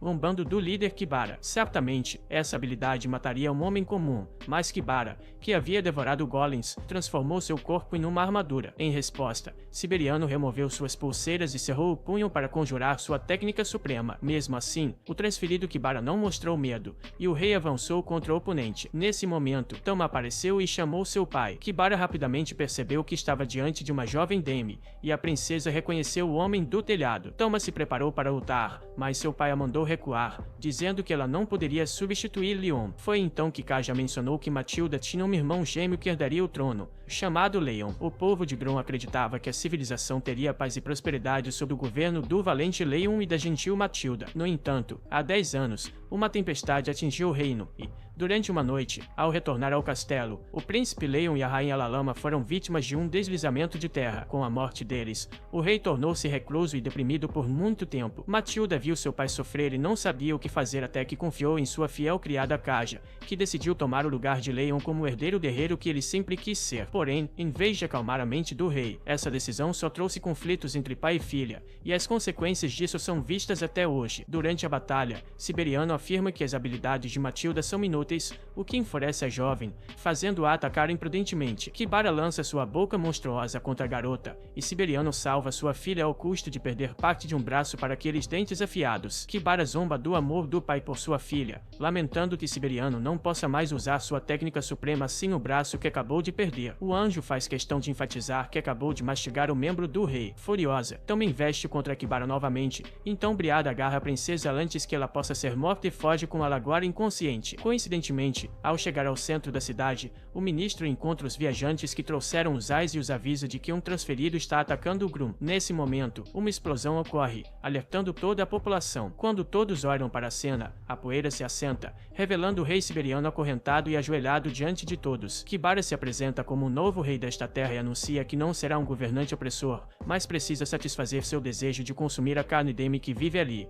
focando nas mais frágeis. Um plebeu joga uma pedra no transferido, que engole o demi sem cerimônia, causando pânico entre a população. Ao redor da cidade, monstros impediam os habitantes de fugir, enquanto Sensei escrevia uma história em seu caderno. Logo, ele segura a mão de Tama e entende que ela é a heroína de uma tragédia, mas a heroína que ele procura nunca aceitaria sua tragédia de forma passiva, então a princesa precisa acordar e mostrar o restante de sua história. Inconsciente, Matilda sonha com conselhos que recebeu uma vez de Kaja, então acorda na casa da velha Mida e entra em pânico ao saber o que aconteceu quando desmaiou. Briada explica que o anjo caído tomou a capital e mantém seu pai como refém, então ela retorna ao seu estado furioso e desta vez impede que o ministro tente controlá-la. Annette menciona a tragédia do desfiladeiro de Kron, que tirou a vida do irmão e da mãe de Tama. Segundo ela, não há um cidadão que não tenha derramado uma lágrima por essa tragédia, provando que o povo ama a realeza desta nação. Em outras palavras, se perderem Matilda também, será ainda pior para eles. Portanto, a clériga quer que Matilda fique fora disso. Afinal, Annette conhece um segredo junto com Sensei para devolver os transferidos ao lugar de onde vieram. Matilda entende a situação e deixa seus amigos irem. Então, o grupo encontra dois ogros guardando uma passagem mais à frente. Sensei avança e afirma aos monstros que ele e seus colegas vieram para ser comidos. Sabendo do histórico do autor, seus amigos se preocupam que ele esteja falando sério, enquanto os ogros, não esperando isso, não sabem como reagir. Assim, depois de algum tempo, o trio estava atrás das grades novamente, e Annette começou a reclamar sobre ter sua liberdade tirada. Sensei confessa que a morte é uma coisa boa, mas que este não é o momento para isso. Então, ele pega o chapéu de Nur, onde encontra o clipe que o garoto deve usar mais uma vez para salvar o grupo. Enquanto isso, o ministro Briado chega ao quarto de Matilda para lhe entregar sopa, mas a princesa havia escapado pela janela. Na sala do trono, Kibara reflete sobre qual demi quer devorar a seguir, com Siberiano ao seu lado, acorrentado e ensanguentado, em um estado de absoluta raiva. Logo, os ogros chegam para contar a história do humano que quer ser comido, mas Tamos interrompe com força bruta, derrubando os monstros sem misericórdia. Siberiano lamenta que sua filha tenha tomado essa decisão, ao contrário do anjo caído da gula, que se regozija ao ver seu prato mais desejado diante dele mais uma vez. Se você está gostando dessa jornada, não se esqueça de apertar o botão de curtir. Seu apoio ajuda a me motivar a continuar trazendo cada episódio, então se inscreva e ative as notificações para nunca perder uma atualização. Nos vemos no próximo episódio.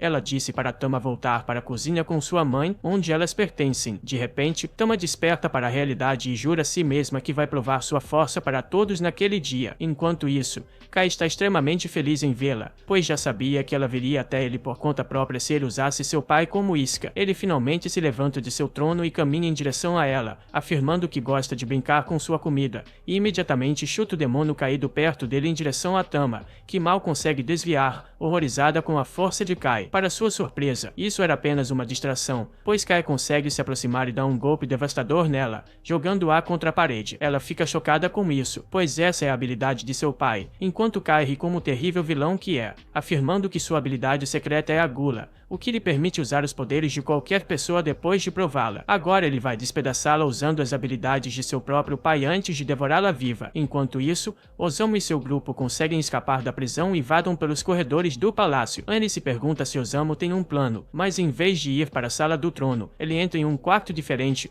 que pertencia à rainha quando ela estava viva. Ele atravessa o quarto e vai direto para a cômoda, tentando abrir as gavetas, mas elas estão trancadas. Nur diz para ele parar de perder tempo, pois precisam ajudar Tama, mas Osamu elogia mais uma vez, afirmando que os serviços de um guerreiro valente são necessários novamente. Feliz com o elogio, Nur abre a cômoda, revelando um livro lá dentro. De volta à sala do trono, Tama mal consegue se manter de pé diante dos ataques contínuos de Kai, mas ele é simplesmente rápido demais para ela. Ele aparece atrás dela e dá um chute massivo, lançando-a no ar antes de jogá-la de volta ao chão com uma força incrível. Ele ri dela, afirmando que ela precisa entender que seu estilo de artes marciais é completamente inútil e que ela nunca será capaz de derrotá-lo. Porém, Tama se lembra de como seu irmão Leon costumava treinar e nunca desistia, mesmo quando odiava lutar. Ela consegue reunir suas forças e se levanta novamente, enquanto seu pai diz para ela recuar, pois a diferença entre suas forças é grande demais. Kai, no entanto, fica insanamente satisfeito ao ver isso, pois o deixa ainda mais animado para experimentar sua carne. Ele se lembra de uma época em seu mundo antigo, onde era extremamente rico, com pais que compravam tudo para ele. Ele costumava agir como um garoto mimado o dia todo, com pratos 5 estrelas sempre em sua mesa, mas isso deixava vazio por dentro e o transformou em um sociopata total. Ele queria sentir algo na vida, então um dia atacou uma das empregadas com seu garfo sem motivo, e teve que ser contido por seus seguranças. Como seus pais eram muito ricos, ele saiu impune e continuou vivendo sua vida vazia, vagando pela cidade em sua sunga e espancando moradores de rua sem motivo, achando que eles deveriam simplesmente construir uma casa se estavam sem teto. Felizmente, o mundo se livrou desse psicopata graças ao Caminhão K, que o enviou para este mundo, mas mesmo aqui ele permaneceu um completo lunático. Ele ri alto, afirmando que vai devorar todo este reino até que não haja mais ninguém para comer, e ataca Tama, mas suas mandíbulas de repente param quando Osamu aparece na frente dela. Kai se pergunta quem é esse homem estranho, enquanto Osamu afirma que a história de Kai é pior que Riverdale, o que, por si só, já é uma ofensa. E isso obviamente deixa Kai irritado. Ele tenta atacar Osamu com suas mandíbulas, mas por algum motivo elas não se movem. Kai se pergunta por que seus instintos estão lhe dizendo para evitar esse homem, quando de repente Anne e Nur também aparecem atrás dele, afirmando que Osamu está ali para conceder um castigo divino a Kai, e diz a Osamu para escrever uma história sobre Kai e enviá-lo de volta ao seu próprio mundo. No entanto, Osamu, sendo um verdadeiro durão, recusa, afirmando que a história desse homem era patética e que ele não escreveria nada sobre uma pessoa sem caráter. Isso realmente enfurece Kai, que usa seu golpe de raio para afastar todos, afirmando que vai matar todos eles antes de devorar a princesa. Enquanto Tama luta para se levantar e culpa a si mesma pelos ferimentos causados aos seus amigos, Osamu, no entanto, não parece se importar, entregando-lhe algumas páginas e afirmando que dedicou aquela história a ela. Tama pega o livro e vira a página, quando de repente as páginas começam a brilhar, saindo do livro e girando ao redor dela. Kai usa seu raio para atacar Nur e Anne novamente, mas Anne bloqueia com seu escudo, enquanto se pergunta se as habilidades de Osamu funcionam em pessoas normais também. Osamu diz a Tama que ficou impressionado com sua raiva e bondade quando ela decidiu se sacrificar pela felicidade de seus amigos. Ele afirma que ela simplesmente queria ajudar seu pai a superar a morte de seu irmão, e por isso começou a agir mais como ele, tentando assumir suas funções, mas nada disso foi realmente bem sucedido. Ele continua dizendo que Tama tem duas opções agora, uma delas é se tornar uma princesa ideal, como seu pai queria, ou assumir a posição de seu irmão como príncipe, mas afirma que o caminho de Tama é diferente, pois ela é sua própria pessoa, com suas próprias experiências. Ele diz a ela para viver como quiser, e essa afirmação sozinha quebra todas as correntes que a prendiam, e pela primeira vez ela se sente verdadeiramente livre. Um brilho dourado intenso começa a emanar dela enquanto o brasão da besta divina aparece em sua mão, enchendo-a de energia. Ela se levanta mais uma vez, enquanto Kai se vira e comenta que, se fosse um mangá ou um anime, ela já o teria derrotado e desfrutaria de um final feliz, mas como isso é a vida real, nada disso aconteceria, e ela e seus amigos ainda morreriam na frente dela, enquanto ele a devorava viva na frente de seu pai. No entanto, Tama não se abala com isso, enquanto Osamu calmamente acende um cigarro e diz a Kai para tentar, pois ele poderia se surpreender com a força de uma mulher moderna e independente. Ela imediatamente corre em direção a Kai,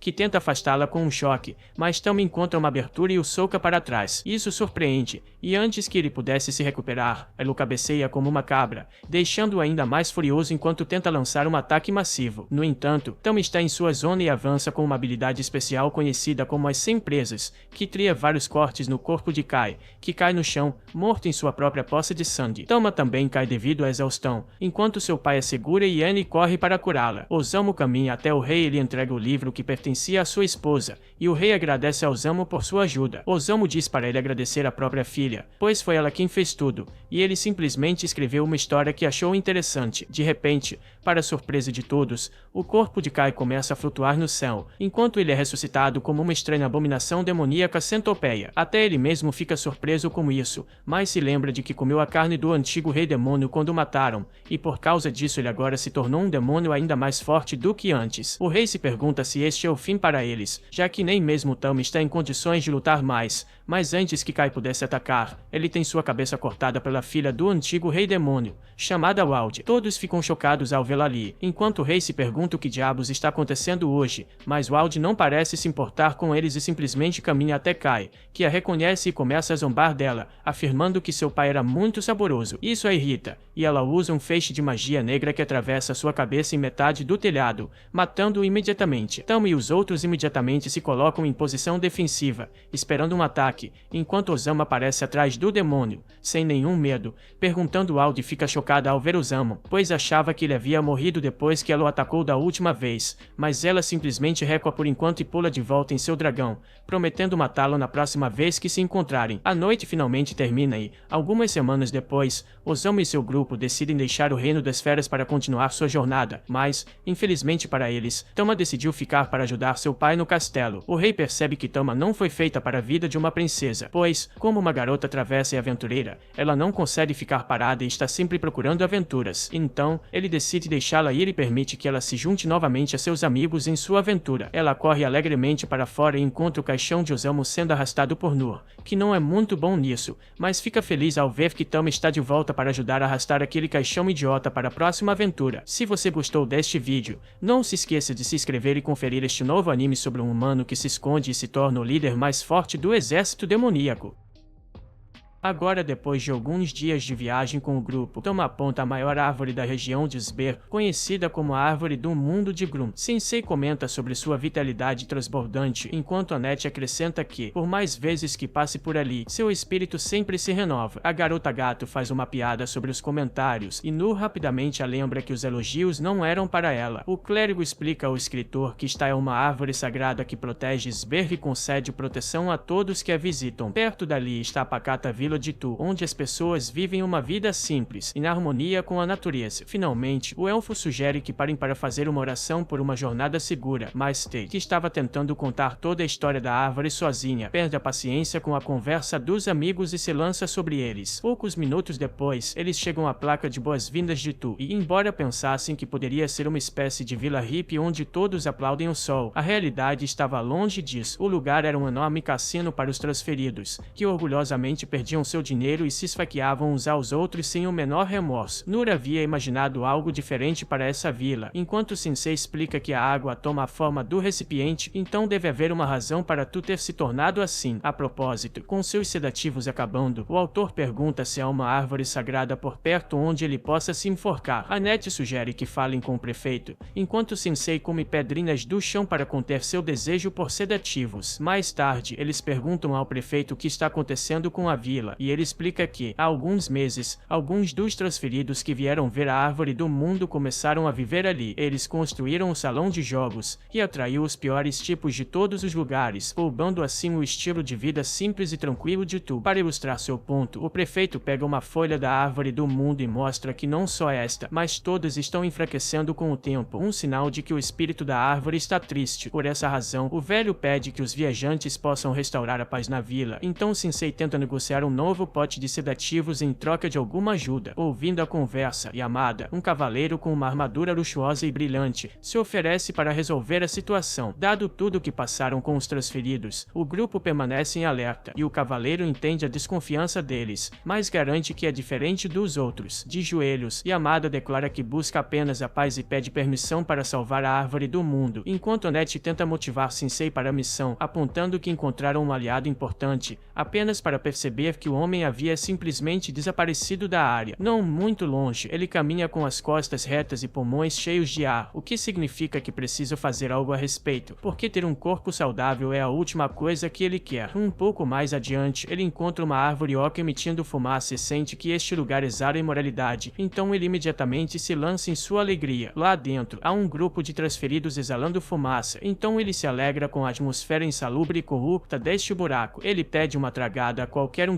disposto a compartilhar a substância, até que uma mulher toca o rosto do escritor e o convida para um lugar ainda mais divertido do que este. Logo os dois se dirigem a uma taverna fechada, onde Sensei bebe sozinho até o ponto em que a mulher questiona o motivo de tal excesso. Ele explica que quer beber até morrer porque sua vida é tão miserável que ele não consegue suportá-la. A mulher ri levemente do comportamento estranho dele e pergunta o que ele estava fazendo naquela caverna, já que é onde os viciados nas folhas analgésicas da árvore do mundo se reúnem. Sensei diz que perdeu algo importante para ele e que a ideia de sua mente e corpo se tornarem saudáveis novamente o mantém acordado à noite. Diante disso, a mulher afirma que o ajudará a dormir profundamente, pois, apesar de sua aparência, ela é uma dançarina. Sensei duvida que assistir alguém dançar seja divertido de alguma forma, mas ela insiste em lhe dar uma breve apresentação. Então, com um violinista tocando ao fundo, ela exibe seus movimentos impecáveis diante do autor, que, apesar de sua relutância inicial, se rende ao momento e admite que sua noite está se revelando bastante agradável. Por outro lado, Annette não pode dizer o mesmo, considerando que o desaparecimento repentino de Sensei a leva ao desespero, afinal, ele não aparece desde ontem. No entanto, assim que ela o menciona, ele aparece na área sendo carregado por uma mulher atraente, o que leva o clérigo do desespero à loucura. O prefeito chama a dançarina pelo nome Ash e pergunta o que está acontecendo, lembrando-a de que já havia dito para ela não aparecer por lá. Envergonhada, Ash explica que apenas veio deixar o homem e vai embora. Toma pergunta quem era aquela mulher. Então o prefeito explica que Ash é conhecida como a bruxa de Tom Hall. Quando os transferidos começaram a chegar em massa e construíram um salão de jogos, os moradores não tinham poder para detê-los, mas Ash tinha. Ela sozinha ganhou o favor dos transferidos caídos e abriu um bar ao lado do cassino, o que levou os moradores a vê-la como estando do lado dos invasores. Além disso, além de ser uma mulher misteriosa que vivia nos arredores da cidade,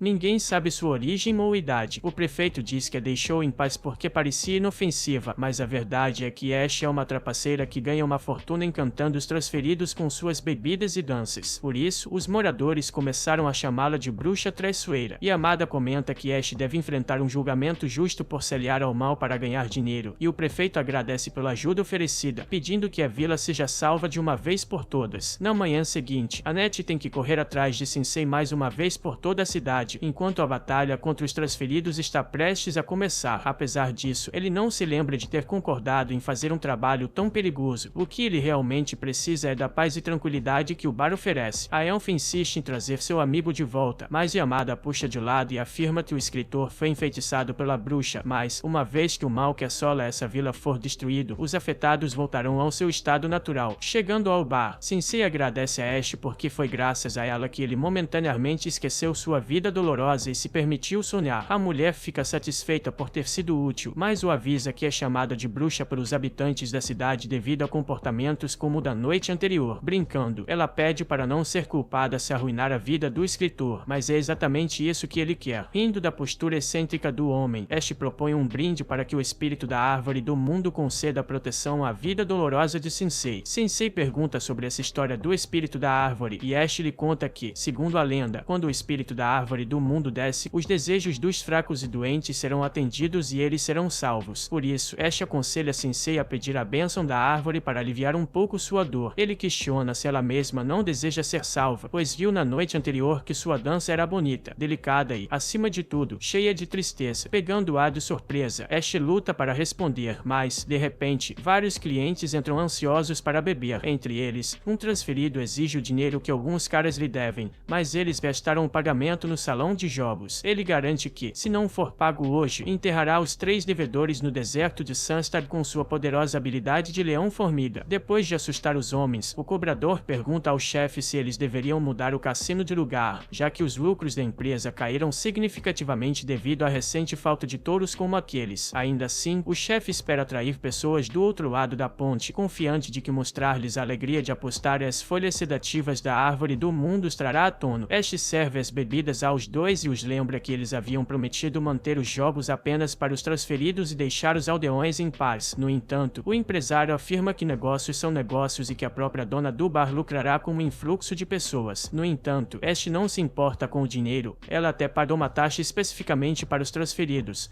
a fim de manter os vocais fora disso. Ignorando o pedido, o chefe ordena a Sabu, seu subordinado, que sequestre algumas pessoas e as faça fumar algumas folhas como teste. Ash tenta impedir o homem de fazer isso, mas Sabu a empurra de lado. Sensei intervém para ajudar, afirmando que no mundo de onde ele vem as pessoas não chamam mulheres como Ash de bruxas. Em sua opinião, essa mulher é um anjo. Do lado de fora, um forte estrondo pode ser ouvido, e a cabeça da estátua do cassino quase cai sobre os capandas. Sabu corre para o salão de jogos e vê o lugar destruído, com um grupo parado em frente aos escombros. Enquanto os transferidos chegam, Yamada avança e denuncia os trapaceiros e a bruxa que trabalha com eles. Com a espada em punho, ele declara que é hora do castigo. Sabu manda seus homens atrás do cavaleiro, mas Sensei chega a tempo e atrai a atenção de todos. Ele diz que Yamada arruinou os sonhos agradáveis que o escritor estava tendo e que odeia pessoas como Yamada, e gritam coisas grandiosas como se fossem os heróis do mundo. Yamada responde que não tem tempo para um lunático transferido que desonra a missão que eles vieram cumprir. O autor se sente e diz que nenhum sermão aleatório vai mudar sua vida. Então Yamada diz para ele assistir a lei sendo aplicada diante de seus olhos. Sem demora, ele usa a habilidade de julgamento da justiça contra os transferidos, forçando os criminosos a recuar. Os aldeões celebram a vitória, mas consideram Ash uma traidora que trabalhou com os impostores. Yamada assegura que a mulher se arrependeu de suas ações, mas os aldeões não estão interessados em perdoar a chamada bruxa e a expulsam da cidade. Sensei intervém e lhes diz que essa mulher lutou sozinha para proteger este lugar, lisonjeando aqueles encrenqueiros todas as noites para mantê-los sob controle e impedir que os locais fossem prejudicados por sua ira e ganância. Mesmo assim, os moradores não acreditam na história, e Ash acaba partindo. Yamada pergunta ao escritor se ele sabia que isso aconteceria, ao que ele responde que a linha entre o bem e o mal é muito tênue, mas, mesmo assim, algumas pessoas preferem viver sob a ilusão de que são sempre boas. Antes que percebam, o mal se espalha lentamente e expulsa o verdadeiro amor sem que ninguém perceba, bem debaixo de seus narizes. No final, a vila de Tonoho expulsou seu próprio protetor. Depois de dizer isso, Sensei sai da cidade, com o resto do grupo seguindo atrás. O prefeito celebra o fato de que a árvore do mundo foi salva, pois ela voltará a ser saudável e eles poderão vender as folhas sedativas por conta própria agora que os invasores foram expulsos. Ele oferece 10% dos lucros das vendas a Yamada se ele concordar em ser o guarda-costas de Tono. Imediatamente, o herói transferido se ajoelha e se lembra das palavras de Sensei sobre o quão tênue é a linha entre o bem e o mal. Ele então questiona o que acabou de fazer. Enquanto isso, Toma comenta que o final dessa história deixou um gosto amargo em sua boca, e Annette pergunta a Sensei se ele já havia percebido tudo. Ele explica que não exatamente, pois, apesar do que disse a Yamada, ele não é diferente, afinal, ele também não conseguiu salvar Ash. De repente, as folhas da árvore da vida começam a cair como chuva, secas e mortas, aterrorizando os habitantes da vila de Tono. Atrás de Sensei, uma intensa luz, uma mulher misteriosa, com longos cabelos verdes, aparece, surpreendendo até mesmo o apático Sensei, que imediatamente percebe que é Ash. A mulher o agradece por entendê-la e deseja que ele encontre um pouco de paz em sua vida antes de partir logo em seguida. Sensei então nota um peso em sua manga e descobre que seu frasco de sedativos está cheio novamente. Ele coloca uma pílula na boca e adquire a habilidade Infinito Katini. Enquanto os heróis continuavam sua jornada, eles eventualmente alcançaram um vasto deserto onde o sol brilhava impiedosamente. Nem mesmo a determinada Annette conseguia suportar o calor, então ela deixou o pobre Milos carregar o caixão de Sensei. Enquanto isso, o escritor estava do lado de fora, implorando ao sol escaldante que o transformasse em cinzas. Toma reclamava que não conseguiam ver nada no horizonte e queria saber se estavam no caminho certo. Tudo o que Annette podia fazer era torcer para que sim, pois não tinha certeza. De acordo com o mapa, eles supostamente estavam tomando a rota mais curta para o Templo Dritten, mas às vezes esse deserto não era recomendado para pessoas com tão pouca experiência nesse tipo de terreno como eles. Nu rapidamente se excluiu da categoria de novatos no deserto, afinal, o garoto falante era praticamente um camelo humano, tendo nascido nessas terras. Com essa pequena informação, as garotas sentiram uma faísca de esperança, pois o menino compartilhou algumas dicas de caminhada no deserto. A primeira lição: devido ao calor insano durante o dia, monstros e bandidos geralmente operam à noite. Mal havia dito isso, um bando de criminosos apareceu ao lado dos protagonistas. Um deles anunciou que os intrusos estavam prestes a entrar no território dos caçadores. Seu nome era Toru, o primeiro chefe dos caçadores de Runes transferidos, e ele exigiu que os viajantes pagassem um pedágio. Tom e Annette não estavam com paciência, então mandaram Sensei voltar para o caixão e se prepararam para lutar. O problema era que o caixão do pobre homem parecia um forno, então ele pelo menos preferiu deixar a tampa aberta. Sem hesitar, a princesa de Dron desferiu seu chute de tigre num dos bandidos,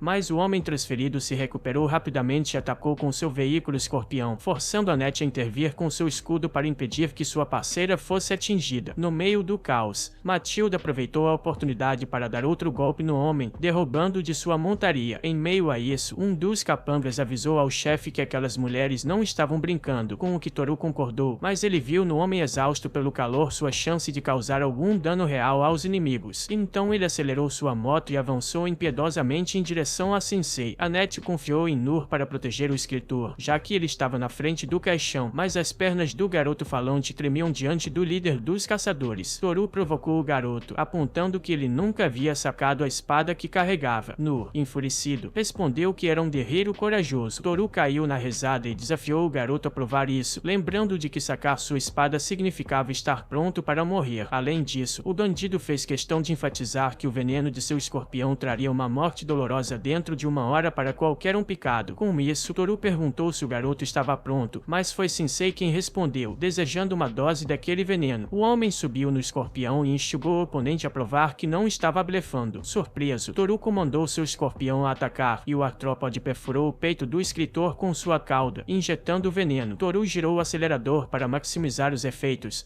mas o resultado foi o corpo de Sensei respondendo com seu próprio veneno, causando 1200 de dano ao escorpião, que se desintegrou como um balão. Enquanto Sensei exibia sua expressão frustrada familiar, Toru chorava pela perda de seu amado Chaves, e então avançou contra o escritor com tudo o que tinha. Nur tentou reagir, mas suas pernas estavam paralisadas de medo. De repente, quando Toru estava prestes a golpear Sensei com seu porrete, todos ouviram o uivo de uma besta, e um dos capangas instou o líder a recuar, avisando que o lobo estava chegando, antes de fazer uma saída apressada com seu escorpião de backup. Toru jurou vindar a morte de Chaves. Quando a comoção diminuiu, o clérigo do grupo curou o escritor enquanto Tama tentava animar Nur, que estava visivelmente frustrado por não ter conseguido agir. Ela o assegurou de que ele encontraria a coragem na próxima vez, mas Nur continuou desanimado por sua covardia. Ele pediu desculpas a Sensei, que respondeu que ninguém nasce herói e que, geralmente, as pessoas só ficam mais fortes depois de serem humilhadas. Nur parecia tocado pelas palavras estranhas de seu companheiro de viagem, enquanto a elfa advertia que o uivo que ouviram era preocupante e que deveriam retomar sua jornada o mais rápido possível. Ela também depositou sua confiança em Nur, pedindo que ele liderasse o caminho. O garoto levantou a cabeça e disse que conhecia um lugar onde eles poderiam ficar, e assim foi que o garoto falante conduziu o grupo ao pior orfanato, onde planejaram passar a noite. Algumas das crianças reconheceram Nur, e entre elas um velho amigo, Nate, correu para abraçá-lo junto com os outros. Logo depois, Tia Kati também apareceu para dar as boas-vindas aos visitantes inesperados. A cuidadora rapidamente preparou um banquete adequado para receber os convidados, e Nur fez questão de dizer que nada supera a comida da tia. A Tia Kati comentou que uma pessoa muito generosa vinha doando comida para o orfanato e que ela gostaria de agradecer, mas essa pessoa nunca aparecia. Por outro lado, Sensei achou o sabor da comida meio insosso, então perguntou se havia algum tempero sintético para dar um toque a mais, mas como ninguém sabia o que era esse ingrediente do planeta do homem, todos apenas o encararam sem entender. Nate lembrou que Nur havia dito que não voltaria até se tornar um herói corajoso, então o garoto falante explicou que ele meio que se tornou um, afinal, agora fazia parte de um grupo de heróis. As crianças ficaram fascinadas e pediram os nomes dos heróis, então Nur apresentou o Sensei. Por sua vez, o homem explicou que ele era apenas um autor que escrevia histórias, então Nate pediu para o tio contar uma delas. Logo, Sensei começou um conto sobre um homem que jogou suas dívidas em um amigo e depois fugiu para esbanjar seu dinheiro, mas a tia Kati pediu para ele escolher uma história mais leve. À noite, Nur observava as crianças dormindo ao lado das mulheres de sua equipe, até que a besta lá fora começou a uivar novamente. Kati os alertou de que era um lobo faminto que estava vagando pela área, aconselhando a todos a não se aventurarem no deserto se valorizassem suas vidas. Enquanto isso, Sensei vagava pelo deserto com Milos em sua cabeça. O familiar sentiu algo estranho e levou o humano a um monte de animais sem vida e árvores destruídas, todos manchados de vermelho escuro. Ao ver a cena, Sensei deu uma leve risada e comentou que era bastante interessante. Mais tarde, durante a noite, Tama deu um soco em Nur, causando-lhe 2 pontos de dano. Cansado de apanhar, o garoto se levantou e notou uma sombra passando pela janela. Rapidamente se lembrando do aviso de Tia tia Kati sobre o lobo. Ele pegou sua espada e saiu para verificar os arredores do orfanato. No entanto, em vez de encontrar uma besta, ele encontrou um homem de muletas carregando uma cesta de legumes, assumindo que era o homem que vinha doando comida para as crianças. Nur o ajudou a recolher os alimentos espalhados. O homem explicou que adorava ver as crianças sorrindo. Nur perguntou por que ele fazia isso em segredo, e o homem admitiu que gostava de observá-las comerem felizes através da janela. Ele também confessou que nunca havia visto Nur ali antes, então Nur compartilhou que seus pais haviam morrido quando ele era jovem e que ele cresceu com todos ali, mas que havia deixado o orfanato. Ele também mencionou que a espada que carregava pertencia a seu pai e que ele estava em uma jornada para se tornar digno dela, tornando-se um herói corajoso. Além disso, Nur esperava que tal título pudesse trazer orgulho para as crianças do orfanato e dar-lhes esperança de que elas também poderiam se tornar alguém importante um dia. O problema era que Nur tinha dificuldade em encontrar coragem quando mais precisava. Ouvindo essas palavras, o homem desabou em lágrimas, garantindo a Nur que seus pais estariam orgulhosos dele. Ele então perguntou sobre as viagens de Nur, e o garoto compartilhou suas histórias até o amanhecer. Sensei secretamente fazia anotações. Quando a manhã chegou, Nur convidou o doador para entrar e conhecer as crianças, mas o homem se sentia indigno. Mesmo assim, Nur perguntou se ele tinha algum tempo livre. Juntos, eles exploraram a área até encontrarem um oásis e coletarem comida para o orfanato. Enquanto isso, as crianças brincavam com Sensei, e as mulheres notaram várias cestas de alimentos deixadas na porta, por trás de uma parede. Nur e o homem se divertiram como elemento surpresa. Quando a noite caiu novamente, Nur estava completamente exausto e adormeceu sem pensar duas vezes.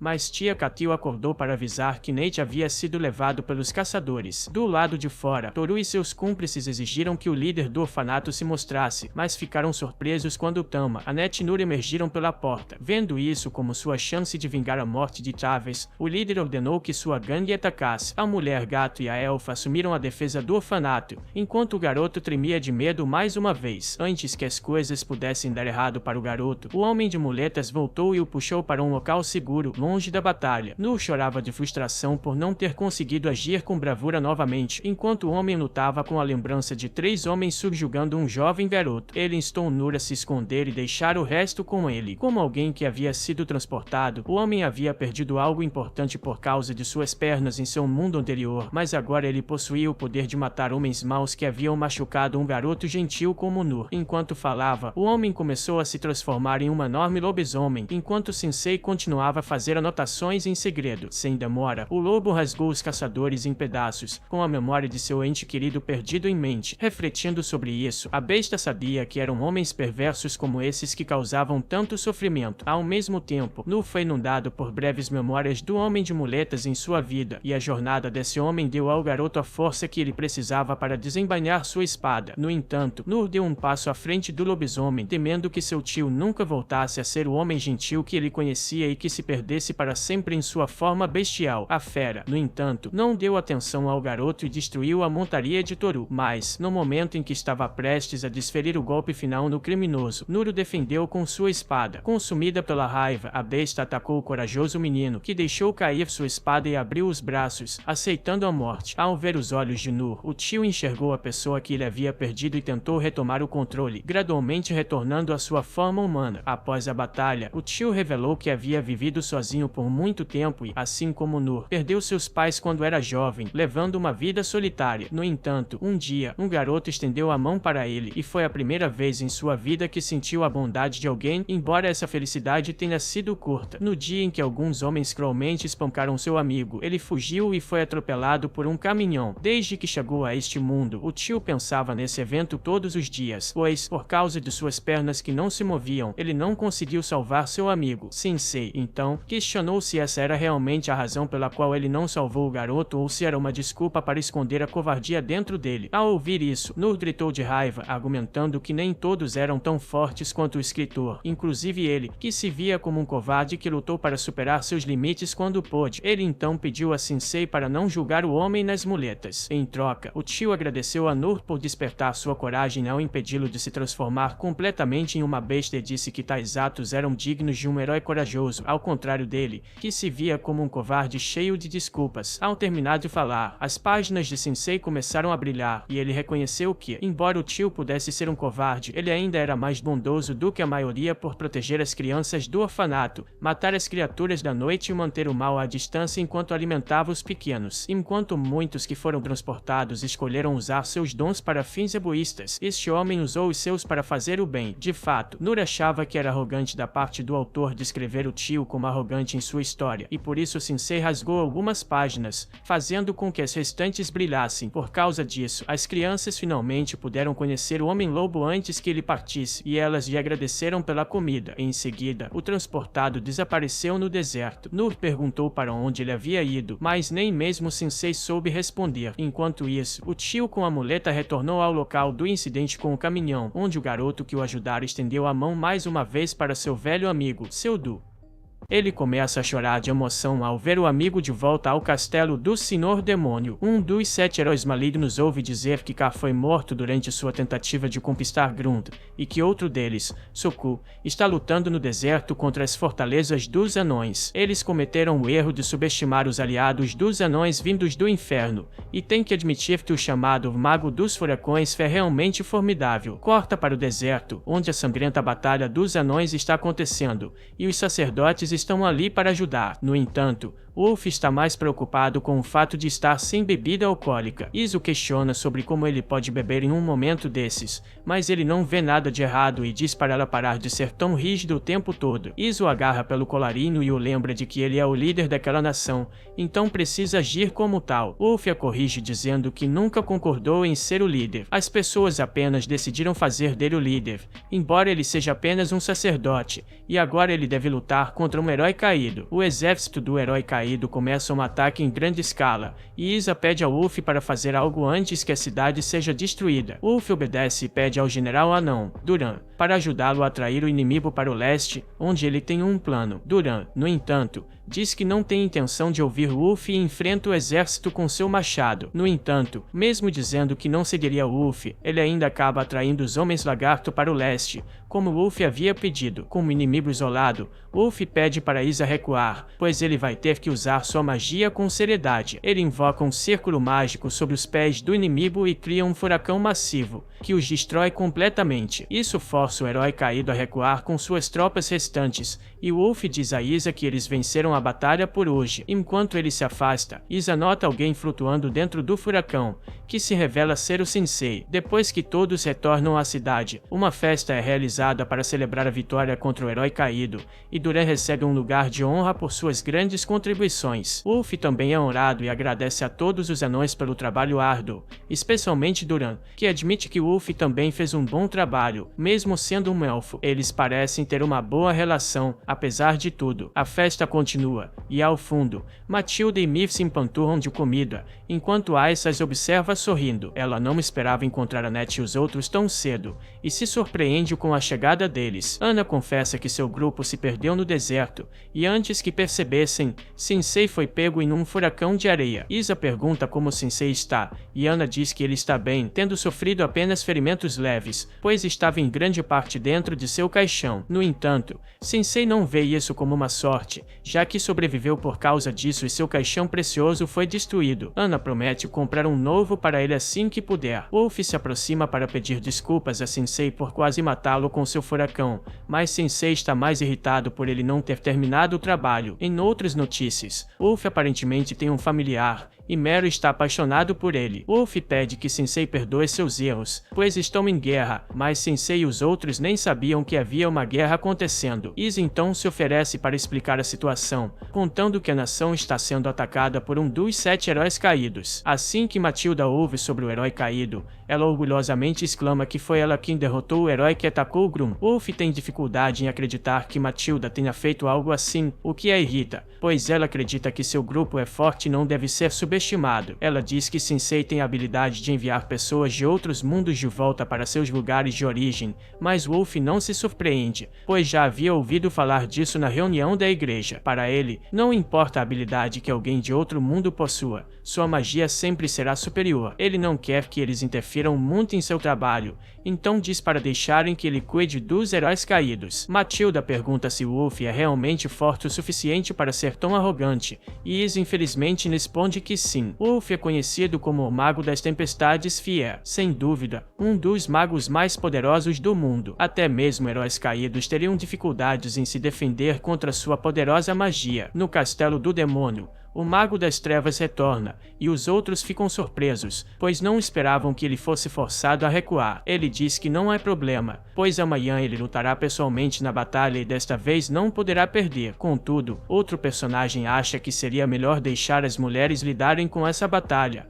pois são mais adequadas para isso. De volta à Vila dos Anões, Sensei está caminhando com Meru, que está deprimido por ter sido rejeitado. Sensei lhe dá um conselho, dizendo que deve se acostumar com a sensação de angústia, pois não desaparecerá tão cedo. Sensei entende o sentimento de querer estar com a pessoa amada, então se oferece para ajudar Meru a encontrar sua paixão. Eles até pensam em um nome para ela, e Sensei sugere chamá-la de Femos. Por acaso, encontram Femos com Wolf, enquanto este é cercado por suas admiradoras. Elas se oferecem para passar a noite com ele, mas Wolf se recusa e vai embora. Sensei comenta que Wolf parece ser muito popular com as mulheres, ao contrário de Meru, mas o encoraja a não desistir. No dia seguinte, Duran é informado de que o inimigo está atacando novamente, e Matilda se levanta para lutar, mas Duran aconselha deixar que ele lide com isso, já que ela é uma convidada. O dia finalmente chegou para encerrar essa guerra de uma vez por todas. Os anões estão empolgados para enfrentar as forças inimigas, e tudo parece estar indo muito bem no início, mas, de repente, um dragão aparece e explode toda a área. Este é o dragão de Jade,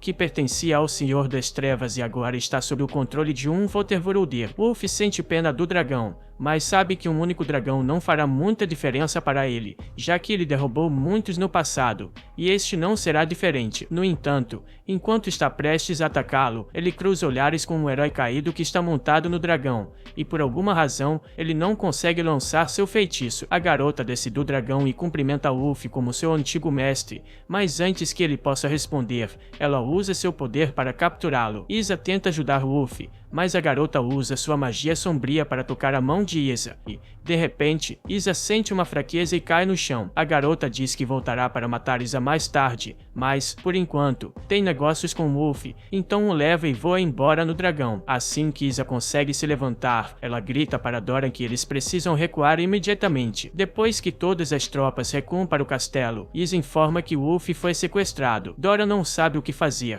já que Wolf era a espinha dorsal do exército, e sem ele as tropas estão em desordem, e as muralhas do castelo logo serão invadidas. Enquanto todos tentam encontrar uma solução, Sensei aponta para Melo que Femos está de coração partido pela perda de seu mestre, e que esta é uma oportunidade perfeita para Melo ganhar pontos com ela. Então, eles decidem resgatar Wolf para entender melhor o passado dele. Sensei e Melo voltam àquela casa antiga que viram Wolf visitar antes. Sensei espera descobrir mais sobre o passado de Wolf, então ele bate na porta e diz que quer fazer algumas perguntas à mulher sobre Wolf. Após alguns momentos, a porta rende e uma senhora idosa aparece, o que faz Sensei perceber que a história pode ser mais interessante do que ele pensava. Wolf acorda amarrado em frente ao templo de Dritten, e a garota, Yuri, aparentemente tem muitas memórias daquele lugar, já que praticamente cresceu ali. Ao perceber a presença de intrusos, os guardas do templo correm para deter Yuri e resgatar Wolf, mas, com o poder de Yuri,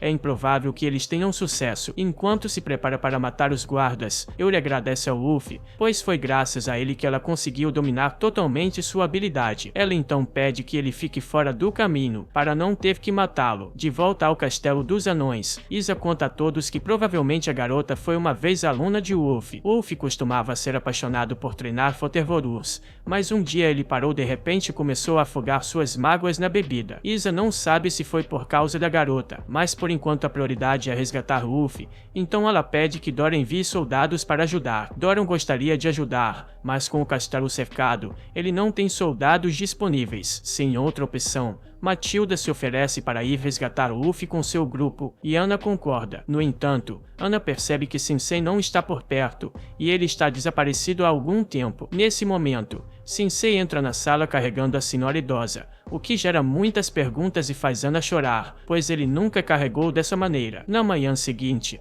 a equipe está pronta para partir para o templo de Dritten para resgatar o Luffy. Doran se desculpa por não poder enviar soldados com eles, mas Matilda diz que está tudo bem, pois ele fez novos equipamentos para todos. No entanto, Sensei reclama que o equipamento que encomendou ainda não chegou, e Doran tenta explicar que o que Sensei pediu é muito complexo e levará mais tempo para ser feito. Sensei, impaciente, apenas exige que Doran faça. Izzy intervém e diz que o grupo precisa partir, já que a vida de Luffy está em perigo. Mas como eles vão chegar ao templo de Dritten, do outro lado do deserto, sem se esgotarem? Logo depois de fazer essa pergunta, eles ouvem alguém falar debaixo da areia, e é Toru. Matilda pensa que Toru está ali para brigar, mas ele assegura que não está procurando confusão. Ele mudou de vida depois que uma enfermeira o salvou de ser atacado, e agora trabalha como motorista de ônibus de dia e protege o orfanato à noite. Matilda e Meryl nunca ouviram falar de um ônibus antes, então Toru decide demonstrar, usando um tigre do deserto que estava por perto. Ele usa sua habilidade para transformá-lo em um ônibus tigre e convida todos a embarcar, exceto Sensei,